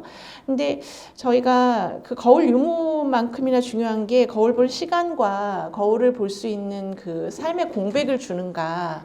그리고 거울이라는 게 촉각과 후각과 여러 가지를 동반한 거울이라고 생각되거든요. 시각이 우선이긴 하지만. 근데 저희가 효율성의 측면에서 시지각만 한 게 없고 지금 사실 이미지의 시대여가지고 시각이 너무 많은 정보를 빨리빨리 전달하니까 촉각, 후각, 감각이나 미각 정보를 다 제한하고 있어요. 거기에 시간을 쓸 수가 없는 거죠. 그래서 그런 감각을 부분적으로 다 통제 관리하고 있는 거대한 분리되지 않은 양육자의 시대인 거예요. 그래서 우리 모두가 아기를 통제 관할하는 일에 굉장히 몰입해 있고 그것이 미래를 위한 일이라는 착각을 하고 있는 상태인 것 같아요. 그래서 이 사회가 거대한 아기 매니저 역할을 하겠다고 결정을 하고 택배 관리 시스템 같은 걸 가동을 하면서 이제 최근에 그런 정책도 나왔잖아요. 어린이를 기관에 빨리 들여보낸 다음에 방과 후 돌봄 시간을 길게 늘려서 이제 밤 8시가 넘어서까지 아이들이 최소한 12시간 이상 이제 기관에 있으면 양육자가 편안한 마음으로 노동을 하고 그렇게 해서 아기를 잘 돌보니까 아기를 낳을 것이다. 그러면 그 12시간 동안에 기관 속에 있어야 하는 아기는 실은 거울을 빼앗긴 환경 속에서 자라는 것이나 다름없을 수 있고요. 그런 의미에 대해서 과연 누가 고민하고 있는지 그런 생각이 들어요. 그리고 셀카의 시대잖아요, 지금이. 그래서 거울은 없지만 굉장히 빠른 아이들이 빠르게 카메라에 노출된 자기에 대한 인지를 하면서 성장해요. 그래서 아주 어린 아기도 카메라를 이렇게 보면 어떻게 웃어야 될지 그리고 자기와 그 카메라 사이의 유대관계가 아주 깊어서 이제 그걸로 자기를 자꾸만 어쩌면 확인하고 싶어 할 수도 있고 그 카메라에 열광하는 이제 아기들이란 말이에요. 근데 그게 전부 셀프 카메라인 거예요. 결국 누구를 보여주기 위한 세계를 찍는 감정까지 가기도 전에 나를 찍고 싶은 거죠. 그러면 이 셀카 시대가 지금 어떻게 되느냐. 피사체로 아기를 자꾸 세우는 그래서 어른들이 셀카를 찍는데 아기를 동반하는 시대이기도 해요. 그래서 아기가 상품처럼 좋은 이미지를 갖고 있잖아요. 귀엽고 예쁘고 사랑스러우니까 아기가 나의 셀카 촬영에 한 무대 장치가 되는 상황도 있고, 예, 소품이 되는 상황도 있고, 그다음에 아기 스스로도 그 셀카를 찍는 어른들의 시선을 보면서 내가 어떤 시선으로 사회에서 살아가야 되는지를 그렇게 배우게 되는 거죠. 그런데 아까 댐셀브즈의 그들 자신에게 관심이 있다고 했을 때는 이 아기들은 여기 갇혀서 살고 싶지만은 않고 나름대로 어떤 관계를 형성하는 대로 돌파해서 나가고 싶어 할 텐데 그 얘기를 하거든요. 그때 제가 소개했던 책 중에 바쁜 아기들이라는 책이 있어요. 비지 베이비즈. 근데 중요한 건 바쁜도 너무 현실적인 얘기지만 베이비즈도 중요하다는 거예요. 근데 저희가 비대면 시대에 살면서 아기를 보호하고 또 요즘처럼 폭력이 많은 시대에는 요즘 그림책이나 동화책에 이웃이 잘 안 나와요. 그리고 이웃은 굉장히 수상한 사람으로 다 나오거든요. 근데 이것은 굉장한 변화예요. 그리고 저희가 아기들에게 이웃에 대한 경계심을 먼저 가르치는 상황에서 과연 베이비즈들에 대한 경계심은 안 가르치는가? 어떻게 아기들은 안전하고 어른들은 불안하다고 말하지 않는단 말이에요. 그리고 그것의 결과가 다른 아기에 대한 경계심이고 그것이 어떻게 보면 초등학교 선생님들이 겪고 있는 그 교실 안에서 아이를 지도할 수 없게 되는 상황과 다 연결돼 있는 거예요. 베이비즈들이 위험하다고 얘기하는 거예요. 근데 이거는 굉장한 일이라고 생각돼요, 저는. 그래서 바쁜 아기들을 왜 그림책에서 보여줘야 되는가? 너희들이 지금 바쁜 것 다 이해한다. 그런데 이 바쁜 상황에 만나는 그 친구들이 혹시 너랑 좀 다르고 너하고 좀 다른 어떤 문제를 가지고 있거나 그래도 그건 다 우리 베이비즈들이니까, 아기들이니까 우리 아기들 자신의 삶을 참 무서운 얘기지만 우리끼리 같이 꾸려나갈 수 있다라는 얘기를 하는 게 그렇게 비관적인 얘기만은 아니라는 거죠. 거기가 돌파 지점이 하나 있다는 생각이 들고요. 우리들은 더 아기 생각을 많이 해야 되고, 그리고 저희가 자본주의 사회에 살면서 아기를 위해 뭔가를 구매해 주고 싶은 마음이 강하죠. 그리고 구매로 대신할 수 있는 게 제일 쉽다 이런 얘기를 하시잖아요. 근데 저는 돈으로 살 수 없는 것 중에 꼭 구매해줘야 되는 것이 시간하고 공백하고 감각이라고 생각하는데 그 점에서 전 전자책은 완패다라고 생각하고 있어요. 아기 문제에서는. 왜냐하면 전자책은 아기에게 시간을 주체적으로 활용하는 방식을 주지 못해요. 그게 기본적으로 돌아가는 시스템을 굉장히 편리하게 만들어놨기 때문에 그리고 아기가 스스로 저희가 왜 보드북을 하냐면 이게 자기가 손으로 잡고 넘길 수 있게 하려고 보드북을 하잖아요. 근데 전자책은 그렇게 안 해도 내가 손 이렇게 반응하면은 바로바로 넘길 수 있게 돼 있는 디지털 환경인데 이제 그 환경이 그림책보다 유리한 이유는 어떻게 보면 양육자가 구매할 시간의 양이 줄어드니까 유리한 거예요. 그러니까 더 싼 거예요, 그쪽이. 근데 이걸 직접 들게 갖다 주고 아이가 넘기게 하려면은 구매하는 시간값이 올라가는 거예요. 그 책이 10,000원이지만 사실은 한 5만 원짜리 책이 되는 거고, 양육자한테 제일 아까운 게 자기 시간과 자기 효율성인데 그거를 쓸 수 없으니까 자꾸 디지털화된 걸로 이걸 변환시키는데 그 시간하고 이 시간이 다르다는 거를 저희가 얘기해야 되는 것 같아요. 시간에도 질적 시간이라는 게 있고 그건 많이 얘기를 하잖아요. 그래서 다른 시간이고 굉장히 비싼 시간이에요, 종이책의 시간은. 그렇지만 이 시간을 구매해주는 시기를 놓치게 되면 저희가 이것까지 다 양보하게 됐을 때 돌아오게 될 어떤 신체성, 돌아오게 될 신체성. 저희는 결국 손발을 가지고 살아가는 사람인 건데, 그리고 제가 이 공백이 있어야 사유라는 게 발생하게 되잖아요. 아기가 반드시 생각을 하게 되는데, 그러니까 아기 그림책의 특징 중에 하나가 감춤이 적은 그림책이에요. 어른 그림책보다 감춤이나 은유가 적은데, 그렇지만 1:1 대응하는 책만이어서는 안 된다라는 게 아기 그림책의 발전 속에 있거든요. 문수경 선생님 말씀대로 과거보다 훨씬 아기 그림책의 수준이 높아졌어요. 근데 그건 아기가 이해할 수 있는 감춤들을 만들어내면서 서사와 맥락을 만들어낸 거거든요. 옛날엔 그냥 대응형 그림책이었는데 너무 아름다운 그림책이 많아요. 근데 그 그림책의 감춤을 이해하려면 독자한테 시간이 있어야 돼요. 독자가 소유한 시간. 근데 독자한테 그 시간을 안 주는 거예요, 지금. 그게 비싸니까 안 주는 거거든요. 근데 그걸 사회가 구매해줘야 돼요. 전 그게 책값이라고 생각하고, 출판사에 대한 지원이고, 책방에 대한 지원이고, 도서관에 대한 지원이고, 북스타트 지원이라고 생각해요. 왜 국가가 제일 귀하고 비싼 거에 돈을 안 쓰고, 그걸 계속 깎아가지고, 뭐 디지털로 대체하면 되지 않느냐. 더 싸요. 심지어. 더 싸고요. 훨씬 싸잖아요. 네, 그렇죠. 네, 책도 비싸고 시간도 비싼 걸로 하겠습니다. 네, 너무 비싸고. 네, 맞아요. 네. 근데 이제 제가 저희 책 중에 어떤 책이 아기 주체적 책인가 이걸 물어보시길래 집에 있는 책 중에서 예를 들면 오늘이 어디 가니? 이런 책이 있는데 이게 이제 오늘이 내일이 이런 애들이 나오잖아요. 그래서 얘가 이렇게 너무 웃으면서 활동적으로 움직이는데 잘 보시면 과거의 아기 책들은 아기가 어른 보기에 예쁘게 그려져 있어요. 근데 이제 이건 어른 보기에 별로 예쁜 아기가 아닙니다. 옷도 되게 단순하게 입었고 그 아기들은 그 레이스 달린 옷 입고 막 파란 레이스인지 빨간 레이스인지 별 관심 없는데 네, 선생님 너무 감사해요. 네. 그래서 이렇게 그냥 아기는 자기 옷을 입고 중요한 건 아기 표정이 강조되어 있고 저는 이 아기가 너무 이 활동을 즐거워하는 과정이 요즘 아기들이 저희는 이렇게 움직일 만큼 나가지 않을 땐 이런 책을 안 읽어줬잖아요. 근데 지금은 다 기관에서 지금 이렇게 꼬무럭꼬무럭 하고 있는 상태고 그 상황에서 자기의 사회생활을 보여주는 것 같아요. 그리고 또 하나 이 책의 좋은 점이 저는 아기 책은 미래를 위한 책이 아니라고 생각하거든요. 그냥 오늘의 책이에요. 오늘의 책. 저희가 아까 오늘 할 수 있는 거 하자고 하셨지만 뭐 내년에 어떻게 되고 뭐 5년 뒤에 어떻게 되고를 위해 만드는 책이 아니라 지금 오늘 놓치면 이 사람들은 다 어른 돼 버리기 때문에 지금 놓는 책인 거예요. 그래서 나중에 좀 우리 회사가 잘 되면 출판사에서 아기 책도 만들어야지 늦어요. 그리고 작가도 내가 좀 커서 내가 좀 더 성장한 뒤에 아기 책도 해봐야지 늦는다는 거예요. 오늘의 책이고 지금 책인데 그런 게 이 제목에서도 나는 들에서 태어난 오늘이야 이러면서 이제 오늘이라고 얘기를 하는 게 재미있죠. 그리고 이제 아기들 베이비즈에 대한 우리 책 중에는 장선환 선생님이 그리신 여기에 주세요라는 책을 제가 가져왔는데 이게 아기가 정말 여럿이 앉아가지고 다 밥을 먹고 있는데 이게 다자녀 가정이 아니에요. 다둥이 가정이 아니라 아기들이 기관에서 다 밥을 먹잖아요. 그래서 밥 먹는 시간에 다 둘러앉아 있는 거고 여기 주세요, 여기다 주세요 이렇게 말하고 성장하는데 저희가 그걸 사실 외면해 왔어요. 책 안에서는 왠지 그렇게 밥 먹는 아기가 불쌍한 아기이고 저희가 또 저는 굉장히 냉전 시대의 어린 시절을 보내서 일단 밥을 같이 먹으면 굉장히 그건 불온한 일인 거예요. 국가가 밥을 막 배송하거나 뭐 돌봄을 이렇게 공동체적으로 하면 너무 이건 불온한 사상이라서 저희가 다른 건 공동으로 하지만 밥은 집밥 이게 굉장히 중요해서 이런 걸 보고 있으면 제 안에 이데올로기적인 그 교육의 흔적이 막 나오는 거예요.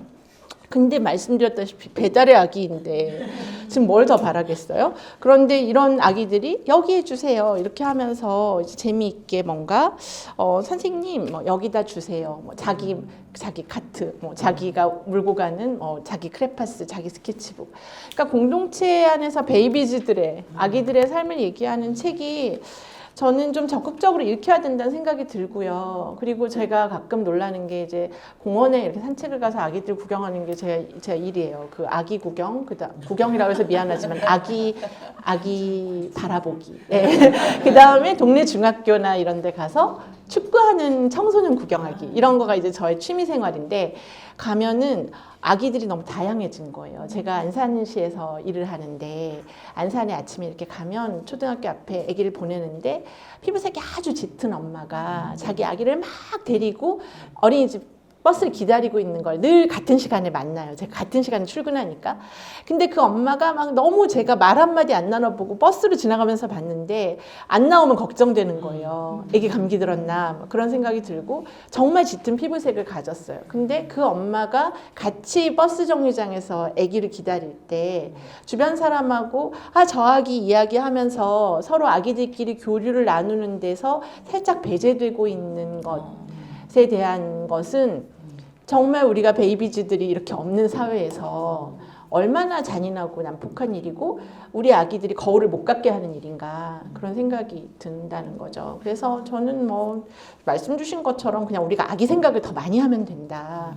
그리고 뭐 투표를 하든 뭘 할 때든 저희가 아기의 대변자라는 거 잊지 마셨으면 좋겠어요. 아기들이 저희한테 표를 맡겼잖아요. 그리고 정책 결정도 맡겼고 뭐 여러 가지 맡겼으니까 그냥 뭐 다 이렇게 쭉 보신 다음에 누가 아기 생각 많이 하는지 그러니까 아기를 낳게 할 생각을 하는 게 아니라 아기 자체를 생각하는 사람들을 뭐 지역에서 구의원을 뽑으시든 뭘 하시든 거기에다 저희가 계속 말을 해줘야 될 것 같아요. 네. 정말 한 가지 질문을 하면 수십 가지 이야기가 막 쏟아져 나오는데 정말 시간 가는 줄 모르겠어요. 너무 귀한 말씀들, 정말 울림이 큰 말씀들 들려주셔서 감사합니다. 이제 여기 오늘 참석하신 여러분들의 시간이에요. 궁금한 건 많지 않으세요? 정말 물어보고 싶은 말 많지 않으세요? 그래서 여러분들에게 마이크를 이제 던지도록 하겠습니다. 지금 방금 우리 김지은 선생님이 우리가 지금 아기 그림책, 오늘의 아기 그림책의 예시를 들어줬는데 오늘이 어디 가니 나와 있어요. 근데 그 오늘이 어디 가니 작가님이 여기 계시거든요. 네, 김지은 선생님 한번 네, 소감이나 뭐 이야기 한번 듣고 싶습니다.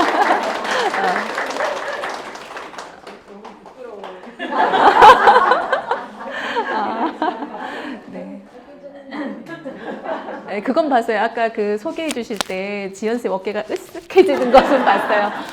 너무 감사합니다. 이런 책들을 또 작가님이 만들어 주시고 또 우리 아이들에게 읽힐 수 있다는 거, 또 선생님이 발견해 주셨기 때문에 더 많은 사람이 이 책에 대해서 아기를 생각해 볼 수 있는 기회가 된 것 같아요. 여기 너무 귀여운 장면 제가 하나만 소개해드리면 네네. 작가님 오셨으니까 작가님 특별 시간. 네, 책 읽는 장상아 우리 엄마 보았니? 그랬더니 아기 용에게 물어봐 이렇게 얘기하거든요. 그 용은 너무 크고 무서운 존재고 항상 동화책에서 상징적으로 나오는 존재였는데 용도 아기 용이 있는 거죠. 네. 작가님 거기까지 생각하셨어요? 네, 노 코멘트. 네. 우리가 시간을 가지고 좀 잘 들여다봤으면 좋겠습니다.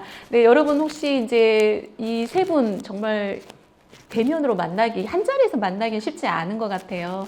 그래서 이제 물론 우리 북스타트 운영위원님들께서 이제 여러분의 마음을 대신해서 질문해 주셨는데 또 직접 또 발언할 수 있는 기회를 드리겠습니다.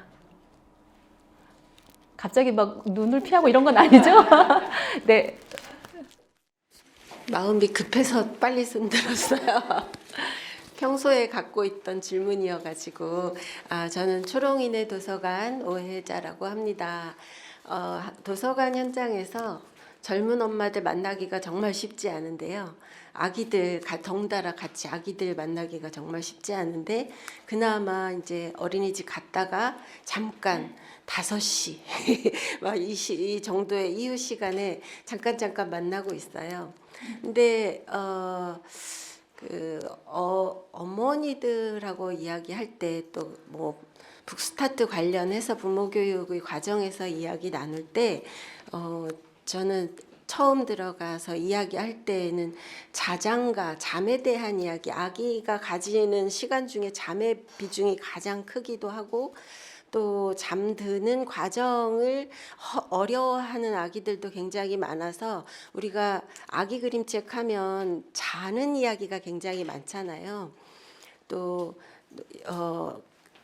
닭도 저렇게 잔다, 강아지도 저렇게 잔다 해서 여러 다양한 모습의 잠을 만나서 또 아기가 이렇게 편안하게 나도 자야지 이렇게 이끌어주는 책들도 상당히 많은데 막상 그런 잠을 자는 이야기를 하다 보면 잠을 재우는 게 어려워하시는 분들이 책을 이용하기보다는 일단은 뭐 노래를 불러주는가 뭐 이런 이야기를 할 때 가장 또 비중이 많았던 게 섬지박이 노래였던 것 같아요. 그 섬지박이 노래를 10명 중에 한 5분 이상은 다른 자장가는 모르고 섬지박이를 불러주었다 이렇게 이야기하기도 하고요. 그 기타 최근에는 그나마도 조금 잘 노래 뭐 이런 거 안 불러준다, 조용히 클래식을 틀어준다, 아니면 저도 좀 새로운 지식인데 유튜브에 보면 자장가가 많이 나와요. 그 중에서도 백색 자장가가 아주 인기가 좋아요 이렇게 얘기하세요. 깜짝 놀라서 백색 자장가를 검색해 봤더니 11분이면 바로 잠드는 자장가 이렇게 그냥 이렇게 빗소리 똑똑똑똑 들려주고 그런 말 그대로 소음이거나 백색인 거예요. 그래서 그것에 많이 의존하고 정말 활용해보니 좋아요 이렇게 정보들도 많이 알고 계시고 그걸 또 많이 활용도 하시는 것 같더라고요. 그 부분에 대해서 제가 어떻게 강력하게 이야기를 해야 될지 저도 좀 난감하기도 하고 좋은 이야기를 들려주지만 어머니들이 너무 바쁘셔서 그 또 어떻게 감당하기 어려워서 그걸 손쉽게 또 많이 사용한다는 정보에 의해서 이렇게 이용을 하고 계셔서 좀 안타깝기도 하지만 어떻게 대처하거나 이 부분을 이해해야 할지 이런 좀 난감한 부분들이 있었습니다. 제가 잊어버릴까봐 먼저 말씀드리면 저는 그 백색 자장가가 왜 유행할까 그거 말고도 있어요. 이렇게 일정하게 진동을 줘서 그 기구에 올려놓으면 아기가 금방 잠자는 그 기구도 요새 많이 팔려요. 그런데 저희가 아기 울음을 못 참는 사회하고도 관련이 깊어요. 그러니까 아기는 운다를 저는 약간 광화문 거기 동상 앞에 가서 아기는 운다, 아기는 운다 이거를 약간 1인 시위를 계속 할까 그 생각이 들 만큼 이 사회가 아기 울음을 못 참습니다. 그리고 다들 피곤하고 힘들고 수면 시간 겨우 와서 퇴근하고 자는데 옆집 아기가 잠 못 자고 울기 시작하면은 층간소음으로 싸움이 나는 상황이에요. 근데 여기다 양육자들이 편리한 것만 추구한다고 말할 수가 없고 11분 만에 재울 수 있는 걸 틀어놨으니까 조금만 참아주세요. 저도 방금 퇴근했고 우리 애기 곧 잘 거니까 저거면 11분이면 잔대요. 사실 이렇게 말하면서 문 앞에서 그 사람하고 싸우고 있는 상황이에요. 애기 엄마들, 아버지들이. 근데 거기다가 뭐 섬집아기를 불러봅시다. 이게 정말 저희가 참아야 되는 거예요. 그래서 다 같이 그냥 아침에 출근하면서 아기는 운다. 뭐 지하철 합정역입니다. 아기는 운다. 약간 아니 요새 제가 여기 버스 타고 오다 보니까 버스에서 대학로의 뮤지컬 공연하는 배우를 소개하는 안내방송이 나오더라고요. 그러니까 뭐 해화역입니다. 누구누구 배우가 여기서 공연 중입니다. 이래서 거기다 저희가 광고를 넣는 거예요. 그래서 아기는 운다. 아기는 운다. 계속 아기가 울지 아기가 안 울면 무서운 거잖아요. 그런데 백색 자장가가 당연히 나오죠. 그게 왜 안 나오겠어요. 근데 그걸 가지고 이 사회는 또 거꾸로 요즘 엄마들 애기 키우는 거 힘들어서 애기도 못 달래면서 백색 자장가를 쓰고 있다. 야 진짜 심각한 일이야. 뭐 제가 어제 완전히 화가 났던 게 소아과에서 일찍 오픈런이 일어나고 아침마다 가기 힘든 게 엄마들이 브런치를 하고 싶어서 아침에만 소아과를 오고 그러려고 해서 아침 시간이 밀리는 거지 소아과가 모자란 게 아니다. 이거를 의사협회에서 얘기했단 말이에요. 어떤 중요한 사람이.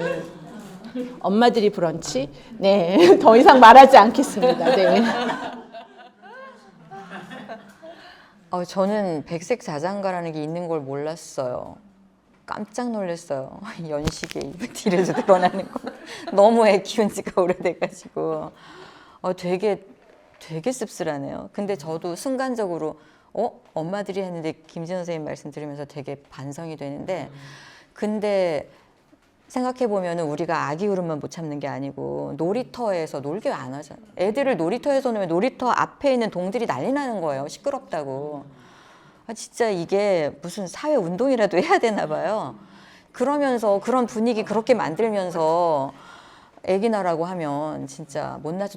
더군다나 지금 이제 애기를 낳아야 되는 그 시기에 20대 후반, 30대 초반 아이들이 연약하단 말이에요. 사실 우리 어릴 때보다 아까 말씀하신 것처럼 그것도 약간 수정하고 네. 싶어요. 네. 왜냐하면 연약한 게 아니라 이 아이들이 분리가. 2000년대생이라고 그랬잖아요. 다른 사람한테 어떤 사적 공간 존중하라는 얘기를 너무 많이 교육받고 자랐는데 그걸 약간 잘못 교육시킨 세대이기도 한 것 같은 거예요. 네.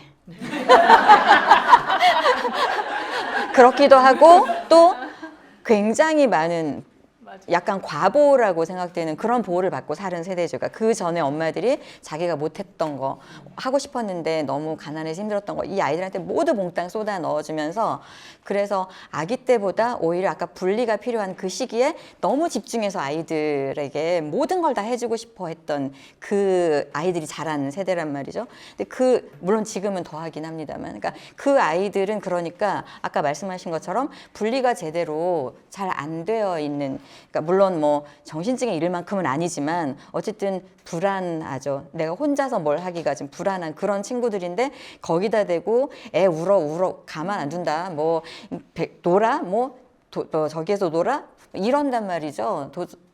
놀이터에서 애기가 왜 놀아? 놀이터 비워도 뭐 이러니까 무섭죠.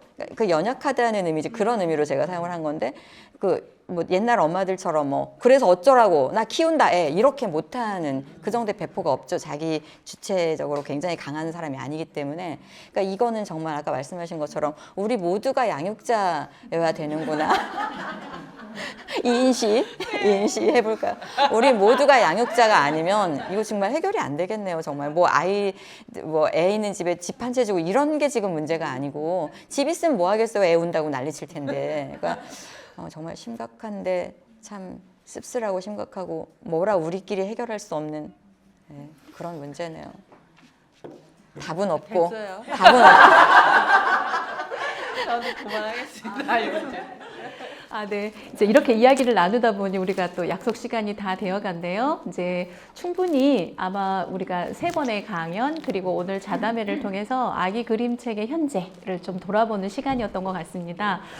가장 인상 깊은 건 아마 지금 정리되는 내용이 자연스럽게 아기 그림책은 오늘 책이다 라고 좀 정의할 수 있지 않을까요? 그러니까 막 우리가 좀 미래를 얘기해 봅시다. 어떻게 되면 좋을까요? 시대는 이렇게 변했는데 이런 고민을 많이 했는데 결론은 그런 것 같아요.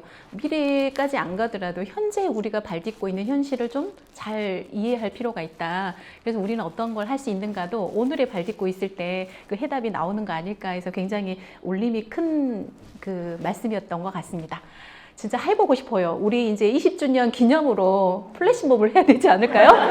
아기는 운다. 해화역입니다. 아기는 운다. 여러분들이 이제 이따가 집에 돌아가실 때 큰 소리까지 못하더라도 마음속으로라도 아기가 우는 건 너무 당연한 거고 또 우리가 그것을 들을 줄 알아야 하고 좀 이런 마음가짐 우리부터 시작하면 어떨까요? 아기는 운다. 네, 좋은 제안이었던 것 같습니다. 네, 다시 한번 우리 세 분들께 큰 박수 드리겠습니다. 이제 네, 근데 정말 또 다정하셨어요. 두 분이 막 손도 꼭 잡으시고 그 막 책도 보여주실 때 자연스럽게 좀 보여주시고 사실은 이렇게 공감하는 누군가 곁이 있어야 견디는 거 아닐까요? 나 혼자만이 아닙니다. 그래서 북스타트 20주년 이제 저희가 맞이해서 아기 그림책에 대해서 쭉 살펴봤는데요. 이제 마지막으로 우리 문승현 선생님부터 축하 메시지나 아니면 북스타트에 바라는 한 말씀 해주시고 마무리를 해보겠습니다. 제가 뭐 더 이상 어떻게 바라겠습니까? 여태까지 해주신 것도 너무 역할이 컸고요. 사실 뭐 여러분 청춘을 다 바쳐가지고 어린이와 아기와 뭐 책에 이렇게 헌신하셨다고 할까요? 거의 그렇다고 저는 생각이 들어요. 그래서 그래도 또 사라질 수도 있는 건데 그래도 여지껏 이렇게 잘 해왔던 것 너무 축하드리고요.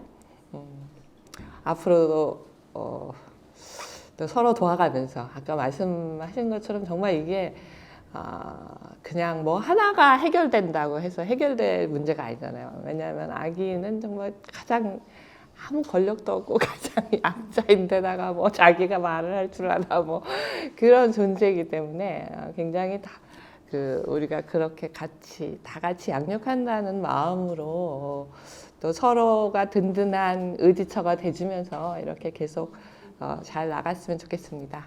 네, 고맙습니다. 힘 있는 사람들은 전혀 생각하지 않는 그런데 우리 일상에서 너무 중요한 이 아기 그림책을 어제 20년 동안 이렇게 끌고 오신 것 정말 힘드셨을 것 같거든요. 그 일이 네, 이거 앞으로 30주년, 40주년, 50주년 계속 보고 싶습니다. 감사합니다. 네, 북스타트가 시작되던 그 무렵으로부터 20년 동안 얼마나 많은 분들이 이 일에 마음을 보태시고 손과 또 발을 보태셨을지를 상상하면은 약간 뭉클하고 감격스러운 자리인 것 같아요. 그래서 우리나라가 뒤늦게 출발했지만 이만큼 많은 아기들에 대한 사랑이 담긴 책이 나올 수 있는 데는 북스타트의 힘이 정말 컸다라는 말씀 드리고 싶고요. 도서관 또 여러 어린이들이 모여있는 여러 기관에서 지금도 이걸 듣고 싶은데 돌보느라고 못 듣고 계시는 많은 분들께 경의와 존경을 표합니다. 감사합니다.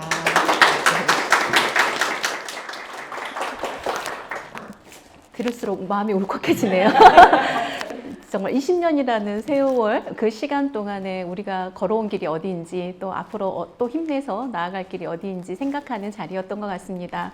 무엇보다 이렇게 귀한 말씀으로 또 강연으로 우리에게 풍성한 아기 그림책에 대한 어떤 나아갈 길들을 또 생각해 볼 수 있는 기회를 주신 우리 세 분들께 다시 한번 뜨거운 박수 보내드리겠습니다. 감사합니다. 네.